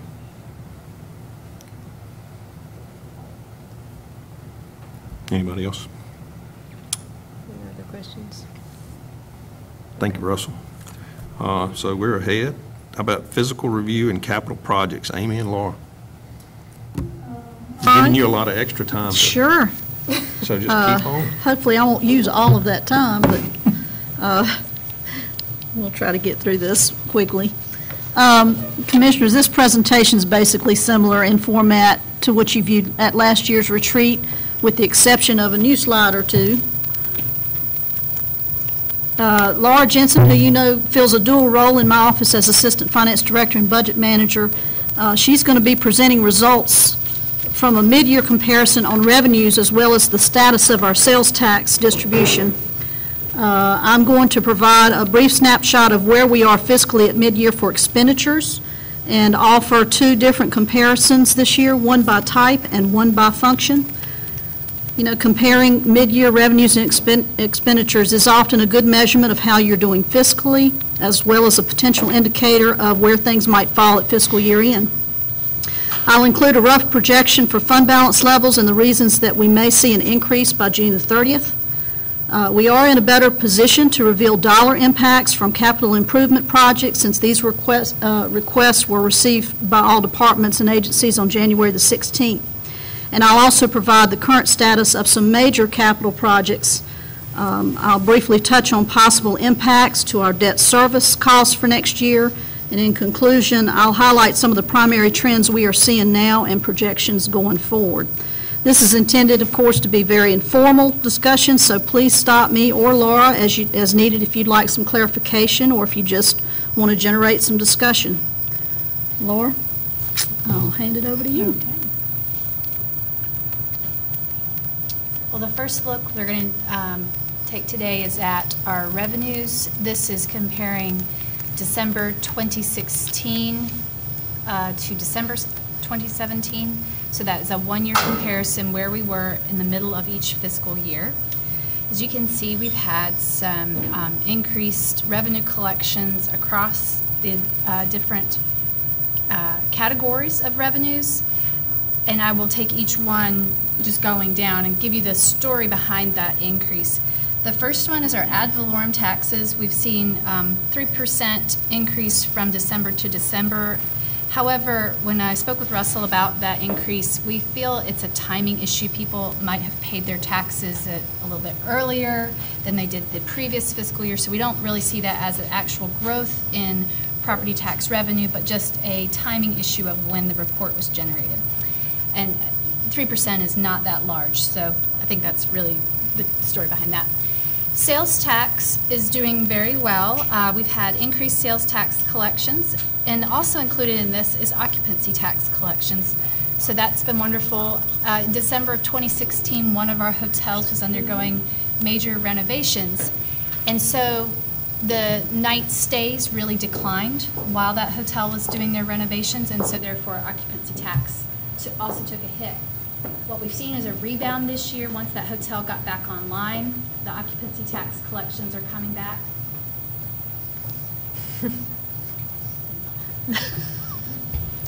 I hope everyone can hear me better now. The occupancy tax revenues are coming back in, which means that our night stays rebounded. People came back. Even though the hotel was offline a year ago, now it's back online, and the people came back. The tourists came back. That's a good sign. And our sales tax has also increased, so people are getting out and spending more money in our county, purchasing more goods. Another thing that really helps us. It's a nice, bright spot.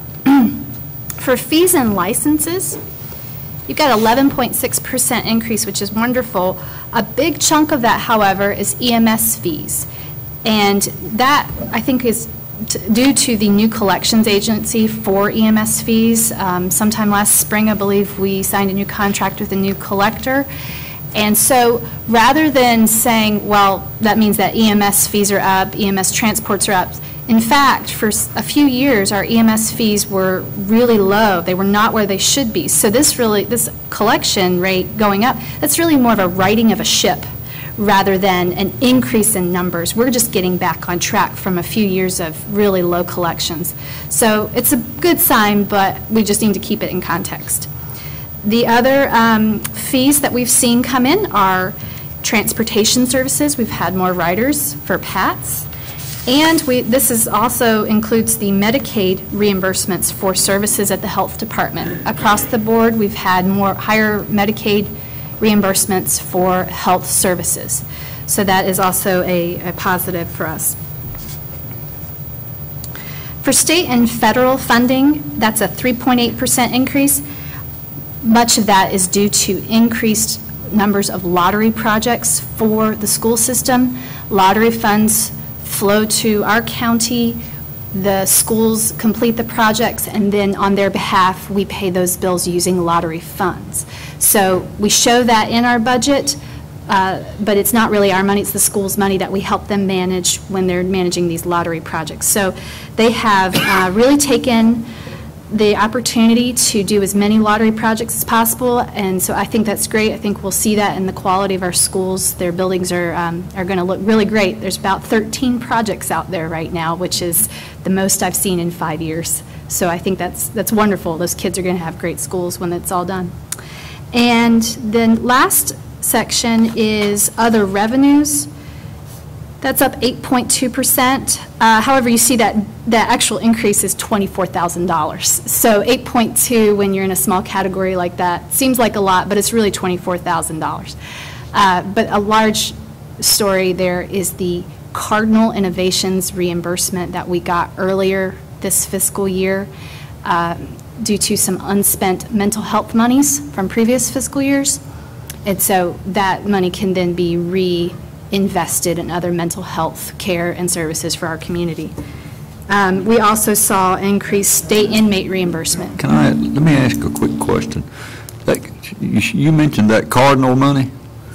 That money came into us, and we had to disperse it back out and have somebody to look after where that went. With the reorganization, Mr. Powell, do you know if they're going to take that back over and administer that, or you hadn't heard them mention it at all? Not directly, but they're taking over almost every category. Well, they need to take that back and administer that, because the county, we had to, Heidi had to get the public health director to try to help administer some of that money going out to these people that she really doesn't have any, she's not having any, she took it on and did a good job with it, but she didn't have any expertise in that particular topic for some of the stuff that they were doing, like some of these group homes and these other things that the mental health people should have had.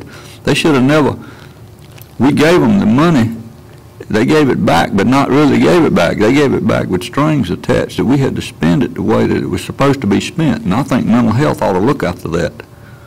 I agree with you. Only I can say at this point, we were just sworn out or sworn in, whatever it was last week. So, but there are big changes coming in within that organization, and we do need to pay attention to and comment to how that money is being spent.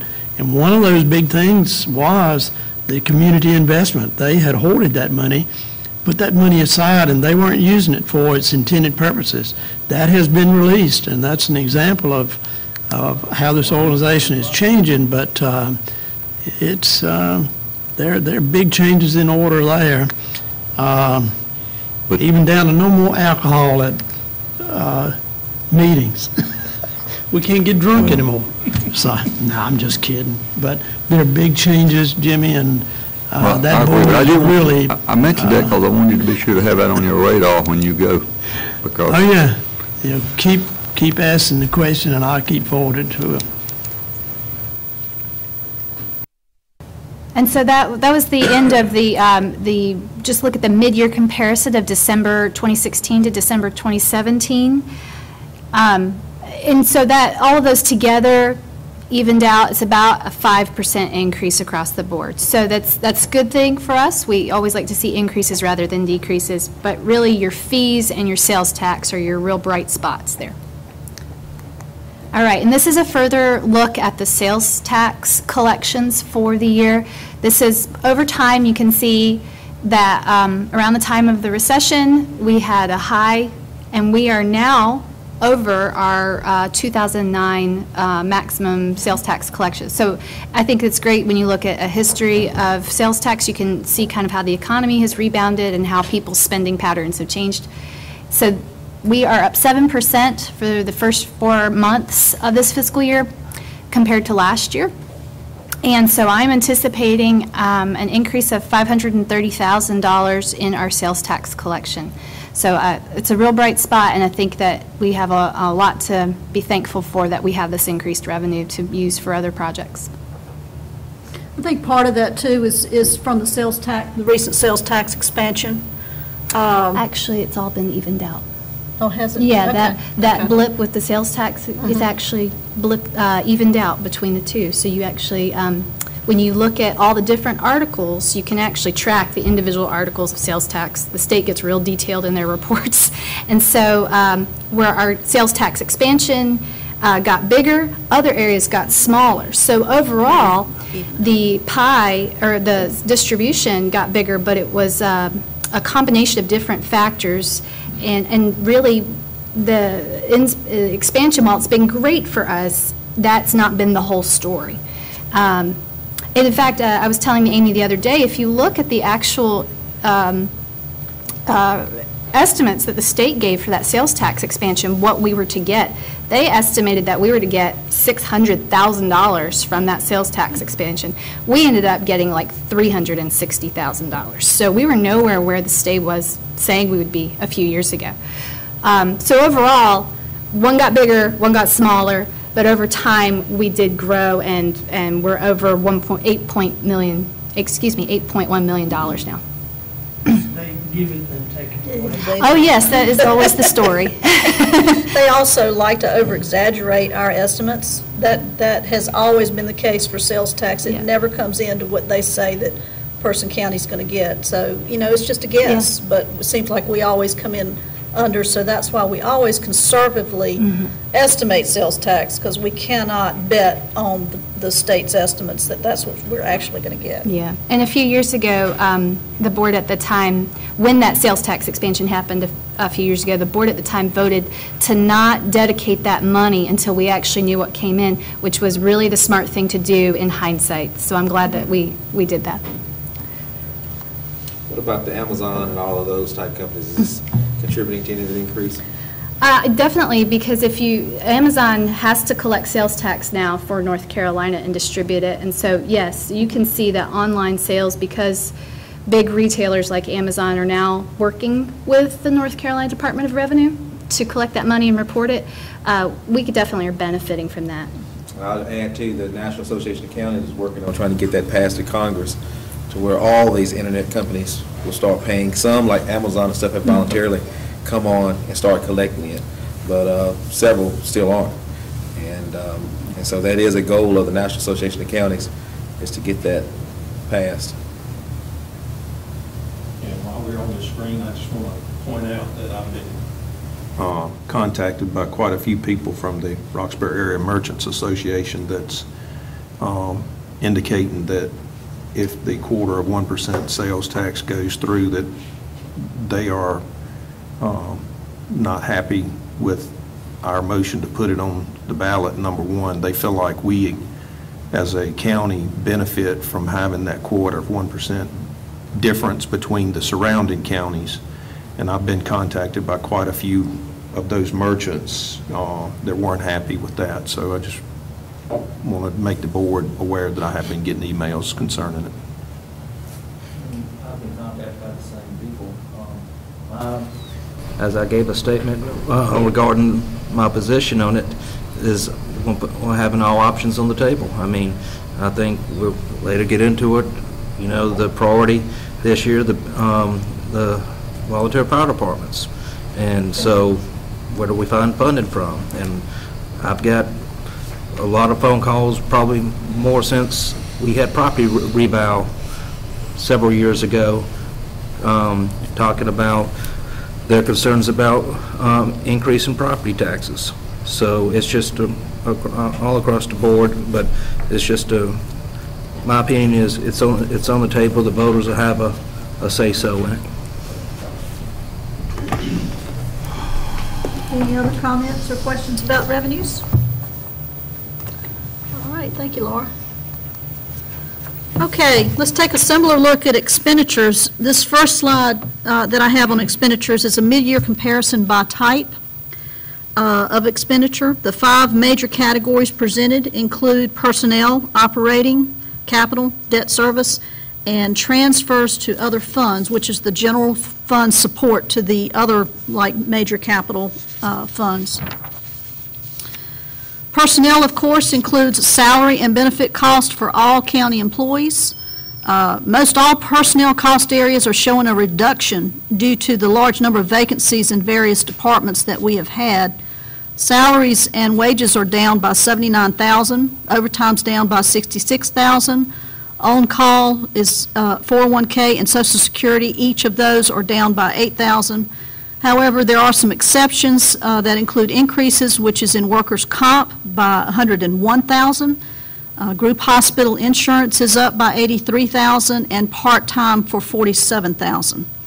Health insurance and workers' comp are up largely due to the rate increases that we had this year, and part-time costs have increased primarily to cover the large number of vacant positions and the service delivery demands we've had, particularly in the public safety departments. Overall, in the personnel category, the increases are larger than the decreases at mid-year, causing this category to show a 1.6% increase, which is the smallest increase by percentage compared to the other expenditure categories. As some of these positions are filled this year, we do anticipate personnel costs to catch up a bit, but it does indicate that salaries and wages won't have as much impact on our expenditures as it has in previous years. We anticipated a much larger increase in personnel at mid-year due to the second year of a 3-year implementation of the market study adjustments for the human services employees, but the vacancies have really held this cost at bay. For next year, we anticipate another increase in group health insurance to keep up with our high claims experience, increases in salaries and wages for the last year of the market study for the last tier of employees, and possibly another rate hike in workers' comp rates, and an anticipated rate increase in the employer's retirement contributions. So although the impact to personnel costs will be minimal this year, we expect this to be a different story for next year. Operating expenditures, the next category shows a moderate 7.2% increase of $958,000, most of which can be tied to the approval of the 13 school lottery projects in fiscal year 18 versus only 3 that we had in fiscal year 17. Lottery expenditures are higher by $566,000, which is over half of this overall increase in the operating category. In addition, there's an increase in regular school capital projects for $343,000 and school technology expenses for $199,000. Other contributing increases include higher health claims experienced by our current workforce, which is $294,000 increase, vehicle maintenance and repair cost, $18,000, particularly in the public safety departments, and building and grounds maintenance, $17,000, and fuel increases by about $15,000 comparatively to the 6 months for the previous year. There is an increase in the regular capital category for $58,454, which is solely due to purchasing more vehicles. The fleet budget was significantly reduced in the prior year, which caused several aging vehicles to need replacement in the current year. Also, many of these vehicles were purchased earlier to try and head off the increased maintenance and repair costs, which is causing this category to increase by 34.1%. The next category, debt service, shows a 14% reduction due to the payoff of the telephone lease that we had in place and a decrease in several of our debt service payments. The first debt payment on the anticipated loan for the public safety communication towers will not occur until next fiscal year, so this really won't have an impact until then. And I'm going to touch on the budget and actual changes for debt service in a later slide. Our largest change occurs in the next category for transfers to other funds and is the primary reason here for projection of an increased fund balance level for the current fiscal year. At mid-year, the transfers to other funds report a decrease of over $1 million, which is the result of some large reductions in the transfers for CIP funding, the Economic Catalyst Fund, the Revolving Loan Fund, and the Airport Construction Fund. Less general fund support to these areas caused a decrease at mid-year by 46%. This substantial decrease more than offsets the increases we report in the first three expenditure type categories, barely causing a change in overall expenditures by $32,805. Revenues minus expenditures for the 6 months through December 2017 reports a surplus of $1,884,714. Last year at this time, we reported a net increase of only $538,524. So our increase of surplus funds when comparing the 2 years is almost $1.35 million. At last year's retreat, we were reporting a deficit in comparison to the year before of $970,000. So this increase of $1.35 million is an indicator of why we believe that our unassigned fund balance will go up at the end of this fiscal year. But before we leave expenditures, I wanted to provide you with another look at these costs by function on the next slide, because I think this tells a bigger story. And I know this may be hard to see because I had to get so much on that screen. I divided the functions between ones with increases and ones with decreases, and then sorted by largest to smallest impacts in those columns. These numbers represent the change at mid-year through December between the prior and the current years. As you can see in the orange heading, the total of increases slightly exceed the total of decreases by that $32,805 that was on the previous screen, causing a flat trend for expenditures. But when you look at this from a function perspective, you can drill down to where we are showing the larger cost strains and the larger reductions. For increases, the education function is by far the leader. However, over half of this increase, as I said earlier, is represented by a significant number of lottery projects that were approved this year, which is covered by lottery fund revenues. So although we are seeing a significant increase in cost, the portion of this number that's covered by lottery revenues is $566,000. However, even if we disregard the portion of lottery projects, education would still show the largest increase of $557,000 due to the higher amounts approved in the current year's budget for their capital needs. So over half of that, though, is covered by lottery revenues, not local funds. The category in second place for increases is the self-funded health insurance fund. Higher medical claims in the current year through December is causing the 16.9% hike over the previous mid-year. We may need to begin addressing this issue with support from the general fund if these claims continue to climb. The third place belongs to public safety for various reasons that the board is probably already privy to. Some of these include increases to part-time in order to cover vacant positions, as well as meet increased service demands. Vehicle maintenance and repair lines are also inflated in public safety due to the high cost of repair for ambulances and the larger number of vehicles needing repair in the Sheriff's Department. The last two categories in this column are less significant but still show increases over the prior year. Parks and Rec has been plagued with various building and grounds maintenance issues across their parks and buildings. Their cost in this line contributes about $82,000 of that $110,000 increase. The library, who is also part of this function, has a Library Science Technology Award grant this year, which added some new grant expenditures.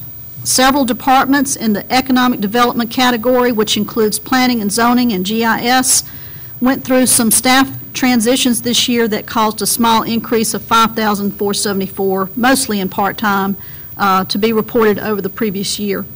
So all in all, we report increases in mid-year expenditures of $1,746,781. That's a big number to offset, but that's exactly what happens with our decreases. The majority of decreases in this next column took place in our transfers to other funds category for over $1 million. Again, this was the result of reducing the amounts for the capital improvement projects, Economic Catalyst Fund, Revolving Loan Fund, and the Airport Construction Fund. This provided a 46% drop from the previous year, helping to absorb, if not almost completely offset, the increases we reported in education. The next category for human services reports a reduction of $534,000, mostly due to a $409,000 decrease in the child care development program at DSS. This is really a reduction in both DSS revenues and expenditures for the same amount. As of the beginning of this fiscal year, DSS is no longer charged with recording payments and reimbursements for this program due to the change in the transaction workflow that is now directly between providers and NC Fast. DSS is still providing child care services, but the associated fiscal transactions are no longer DSS's responsibility to report. So regardless of the offsetting reduction in revenues, this accounting change with NC Fast is really the primary reason for the reduction in this category.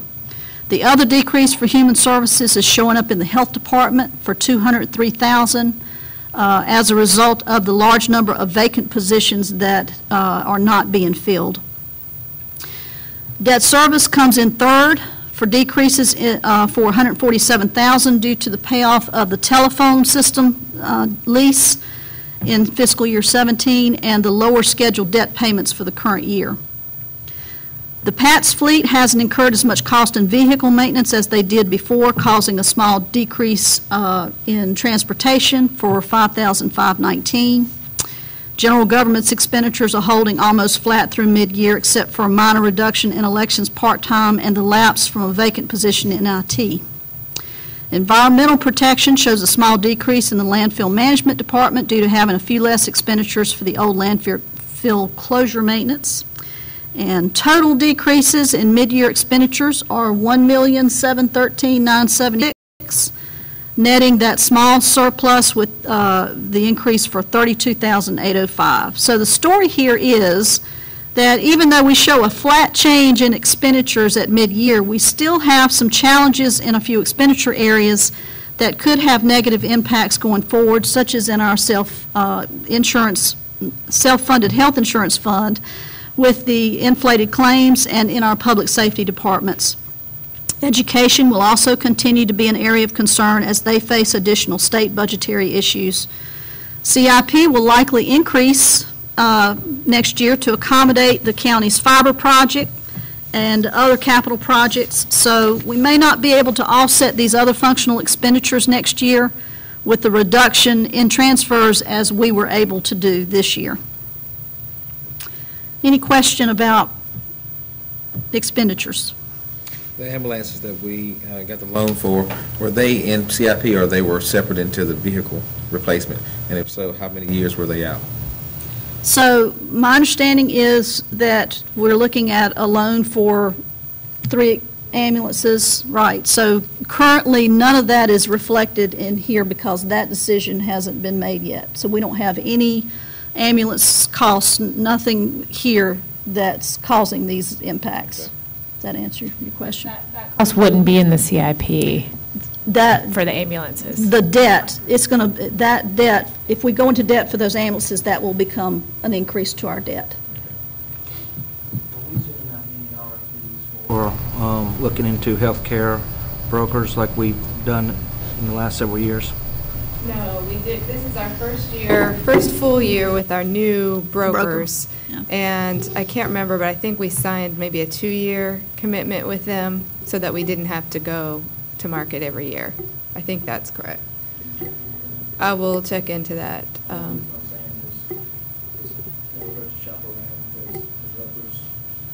Very comfortable in the position, and so it wouldn't hurt to let them know that we're looking around as well. I'll get back to you on how the contract is. I thought we did it for 2 years, but I may be mistaken. We've had great working relationship with them. We actually have next year's renewal approximately 3 months earlier than we've ever gotten it, and the numbers are much more reasonable than what we have seen in the past. So overall, the county is quite pleased with the broker at this point.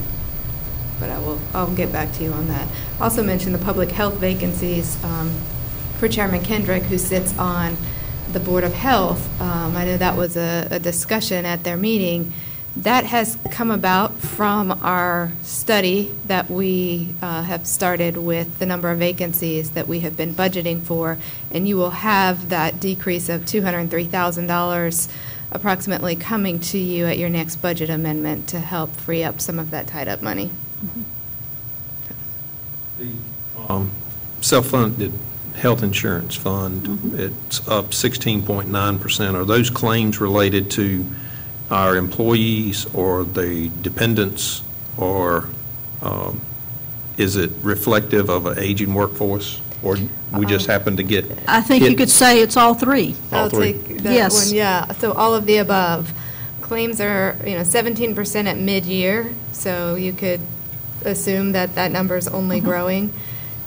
Pharmaceutical costs are up. We have very few dependents, really, in the grand scheme of things. I was surprised to see that we really don't have that many employees choosing to provide dependent coverage. There are some. More but for children than we have we very had few like with 3 spouses, covering spouses. Covered. And spouses would be more than likely ones that would drive your cost up more so than the children for health issues. Sure. So, but we don't have many with spouse dependent, covering spouses. Most of them are covering children for the dependents that we have. So you'll recall that we have a 2-tiered plan, a higher plan and a lower plan. The claims on the higher plan are what we're seeing here. The lower plan has remained, fairly insignificant in terms of the claims, and the retiree piece of the higher plan specifically is the driver. So when you say the higher plan, you're talking about the one that they pay the $25 per month contribution on. Right. Yes. That one is quite expensive. It's a matter of self-selection. You obviously choose the higher plan if you know you have Issues. needs and claims, Issues. and so that's exactly what we're seeing reflected in those numbers. Any other questions about expenditures while we're on this slide? All right, enough about expenditures. Let's talk about where we might fall in unassigned fund balance at year end. At last year's retreat, we anticipated some other costs to cause our fund balance to decrease in fiscal year 17, but an influx of sales tax revenues and the delayed timing of some capital projects caused our unassigned fund balance to basically hold level at 26%. This is always a big question mark since it's difficult to project what revenues and expenditures might hit over the next 5 months. One of the main indicators, though, that I use to project our fund balance reserves is the net change in mid-year comparisons that Laura and I just discussed. We are showing a net surplus at mid-year of $1.3 million over the previous year. So that is a potential measurement that suggests we could have an increase in our fund balance. Other things to consider are any major expenditures or surplus of revenues we anticipate having over the next 5 months, even though we expect some additional funding challenges in our public safety departments. The reimbursements for lottery expenditures, further delays in projects due to timing issues, high number of position vacancies, and continued improvements in sales tax collections cause us to provide a conservative projected increase of 2.2% in our fund balance for the current year. Obviously, the final results could vary greatly in one direction or the other here due to unanticipated collections or expenditures, but we are tentatively positive that with what we know today, our fund balance reserves should increase. Although that's great news for the current year, we know we have some major expenditures to address, such as the fiber project, that will likely challenge our ability to maintain this fund balance level for next year. That, along with the other requested CIP projects, VFD funding, other public safety department needs, schools and community college funding requests, these definitely garner careful consideration for next year and prevent the mindset of becoming too comfortable with where our fund balance reserves land for the current year. So that's really the story I have on fund balance. Any questions about our fund balance trend here? Remind me again what the recommended percentage is to each year? That the board set several years ago? Yeah. I think what they wanted to do was hold at 18%. So we're still a good bit ahead of it. We're still a good bit ahead of that, which is And good. the lending agencies look more favorably. Absolutely. As you get to 18 and under, they are not as willing to work with you? Well, the 18 is something we set for ourselves. The one that the LGC gets uptight about is when you get those reserves down to 8%. Okay. That's usually when they step in and say, hey, this is way too low. And we actually have gotten close to that since I've been here I started with the county in 1994, and I want to say maybe it was in 96. Do you remember, Mr. Clayton? It got down to I want to say it got down to 10%. And so the LGC knocked on our door and said, hey, you're getting really low. They had gotten some letters about the time I came on the board about being too low. So we haven't seen near that in a long time, and I think at some point close after that, the board decided to set that limit to 18%, and we've done fairly well to stay above that. I know we got close several years ago to 20%. That can fluctuate just based on, if you do a whole lot of capital improvement. Those years there we got down was because they told us y'all told us we had too much and we need to spend some of it. So we did all the capital one year that the schools requested. Capital is a good way to try to moderate that fund balance, because those are one-time expenditures. Gordon was beating us up too, having too much. I think he was on the school board then. But I will say that if you look at the average reserves for counties our size, that, believe it or not, is actually maybe slightly lower than what counties are reserving. A lot of it just depends on what projects you have sitting out there. They may be holding back because they've got larger projects that they want to reserve the fund balance for. But for whatever reason, we always tend to be a little bit lower than our population group, which is not a bad thing. It just means that we're utilizing the reserves that we have for things that we need to do. A lot of counties down east our size are smaller. When I talked to a lot of their commissioners, they're having issues. They're having to build jails and things. They've got big ticket items they're having to build. I like to see it above 20%, 18%, because you have things that come up like the fiber that we now maybe have some reserves to help fund that as a pay-as-you-go. It keeps us from having to go into debt for everything, all the big projects that we have. So I will never apologize for having a surplus over the 18% for fund balance reserves, but the fact that you see this sort of leveling off is, to me, a sign of good management of our reserves, rather than seeing this, up and down volatility that we have had in the past. All right, any more questions about fund balance? Moving on.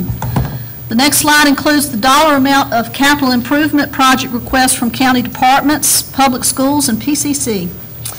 The total amount of requests is roughly $3.75 million, which is about $2.4 million less than what was requested in the prior year.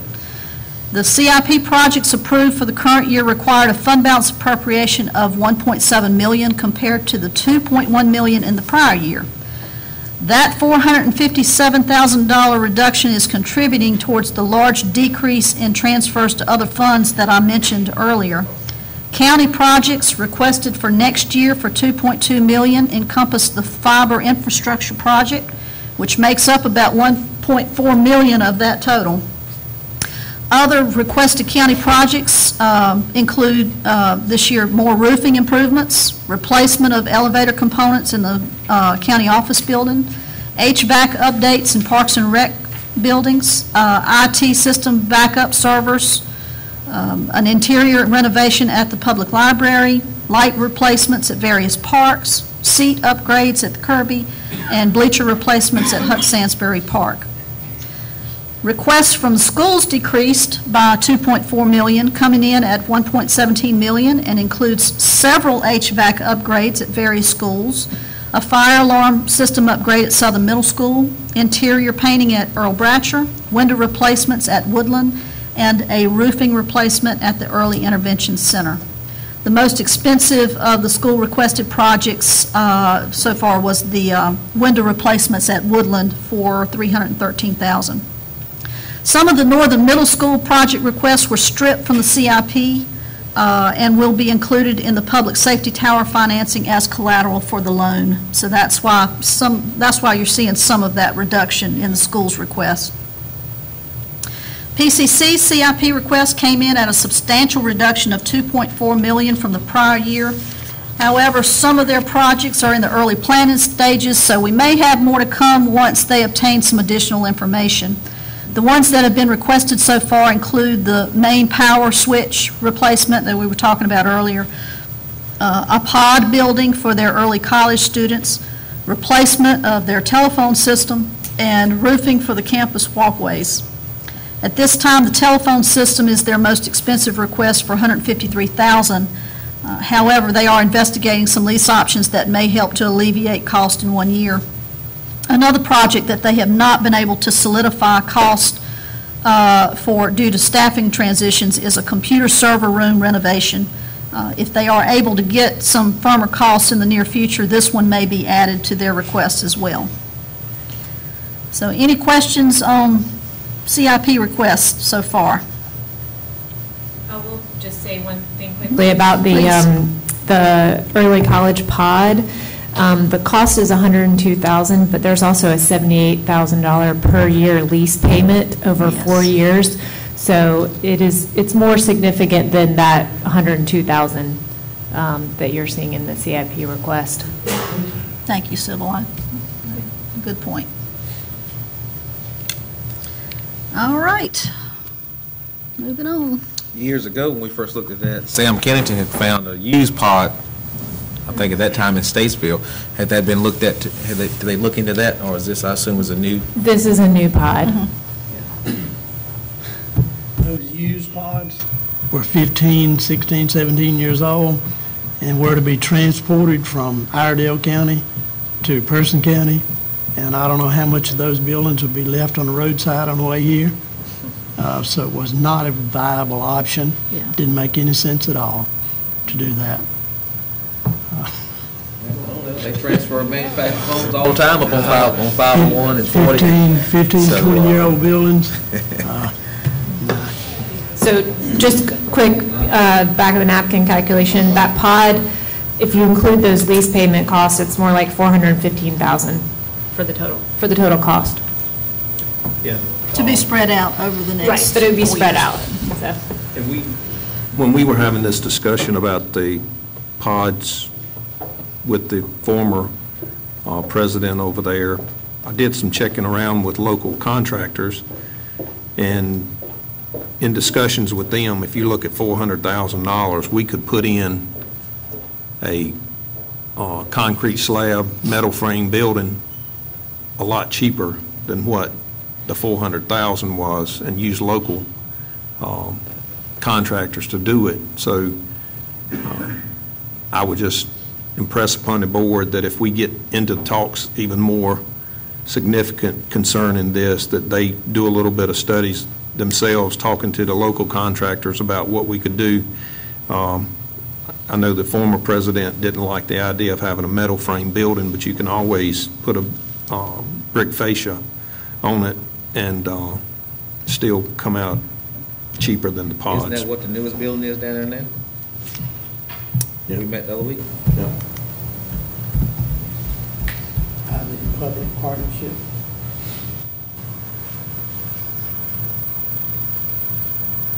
So more to come with CIP. We will pass along information as we get it. They do have several moving parts over there and still working through some staff transitions at PCC. So we're hoping to get some more information on some of these projects for you soon.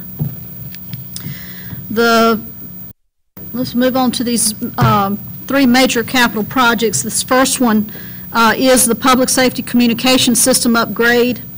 If weather permits, the Bethel Hill and Bushy Fork Towers are scheduled to be constructed this month. It is our hope that they will both be completed by April. The Mount Terza Tower has wireless equipment installed and is currently in use. The Woodland Tower is scheduled to have wireless equipment installed in mid-2018. Viper radios are now in use after having been purchased and distributed to all public safety organizations. The final bid for VHF equipment was recently awarded and estimated for $1.2 million. The financing calendar has been established since this slide was updated, and the scheduled closing date for this loan is May the 10th. We will be including some costs for Northern Middle School improvements and pledging this school as security for the financing. It is estimated that the entire tower project will be complete by December of this year. I think we're all relieved to see this project in its last stages. It's been a long and complicated project, but a very beneficial improvement for our public safety departments and for the safety and welfare of our citizens. So, good to see this one coming to an end. One thing Sure. on the public safety project, I believe the radios, the training is to occur very soon for those radios, so they'll be given those at the training, which is soon. Okay, good. This next project has large economic development potential and is moving along as well. The small fiber build is now complete, and emergency equipment should be installed over the next couple of weeks. The large fiber contract has been completed and signed for a total estimated cost of $2.9 million. We anticipate that construction for the large fiber project will begin sometime in April of this year. The entire large fiber project should hopefully be winding down for completion by December 2020. This project is currently proposed to be a pay-as-you-go project with the costs spread out over the next 2 years. Is that right? 2 years? 3 years, 3 but years. it's including this current fiscal year. Gotcha. Yeah. All right. Who did that bid go to for that project? It went to Utolaplex. They're out of Morganton. Yeah.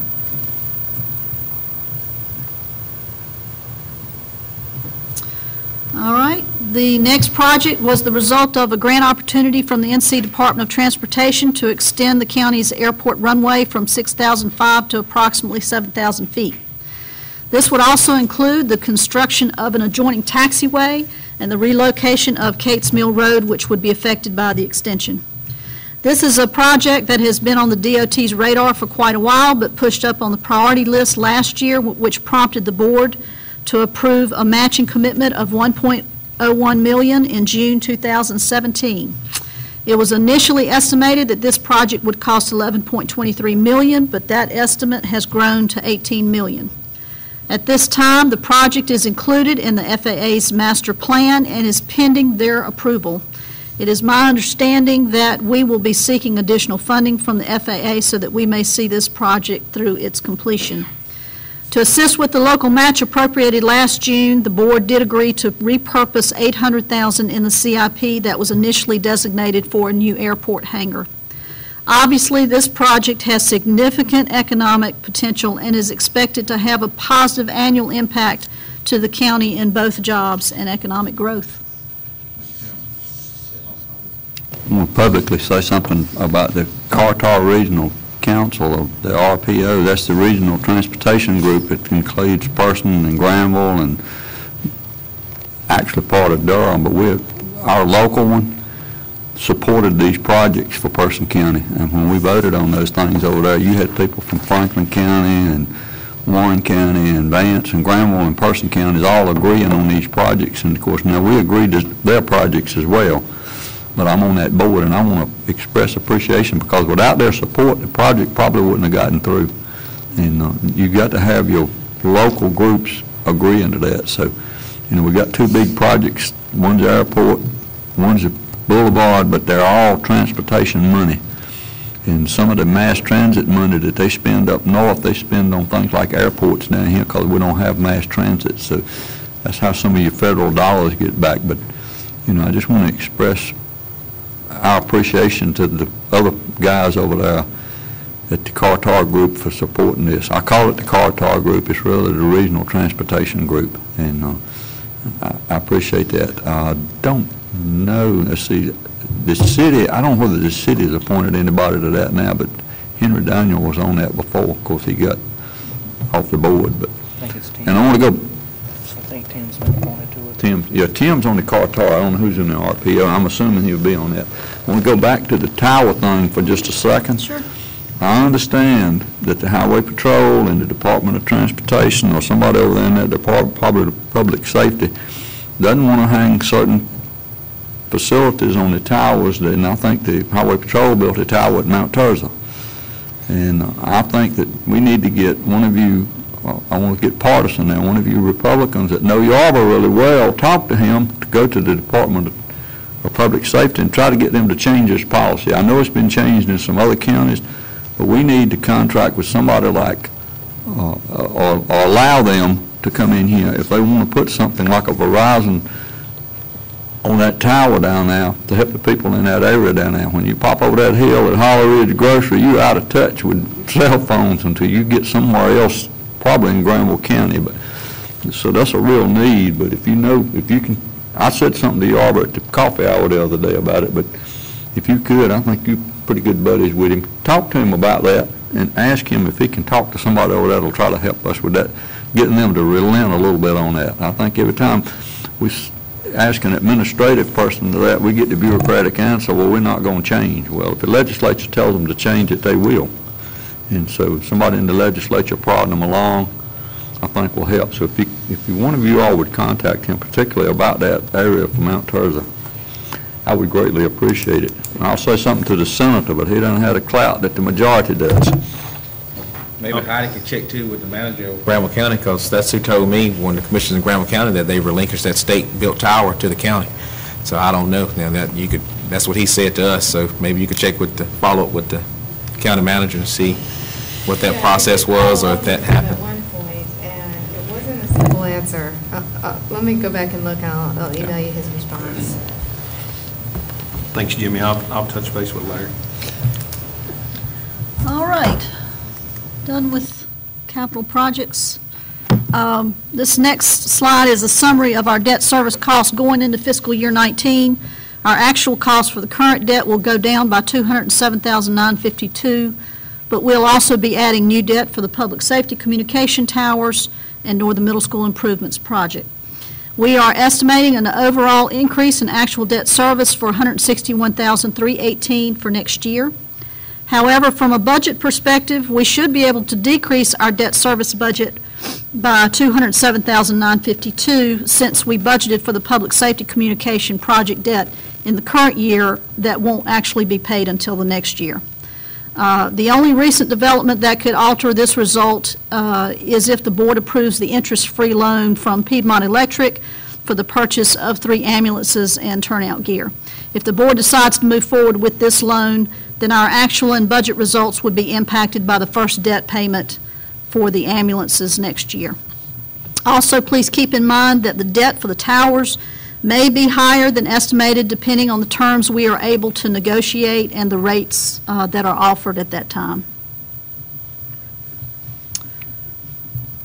So, lastly, I wanted to summarize what we know and what we think we know.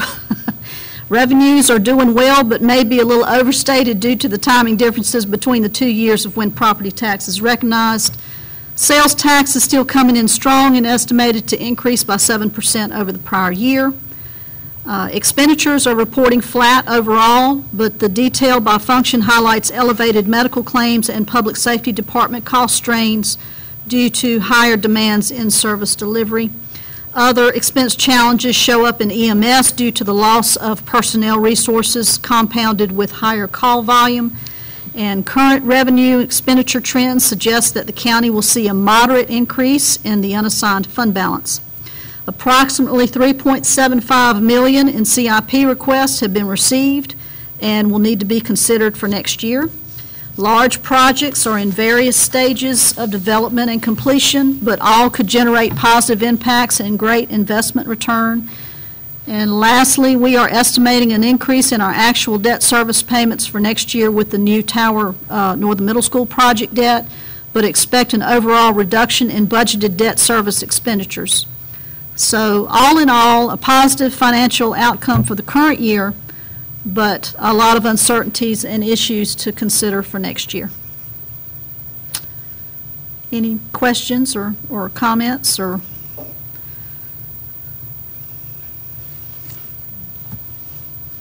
All righty. If no one has anything, we'll take 15-minute break and be back 10 till. All right.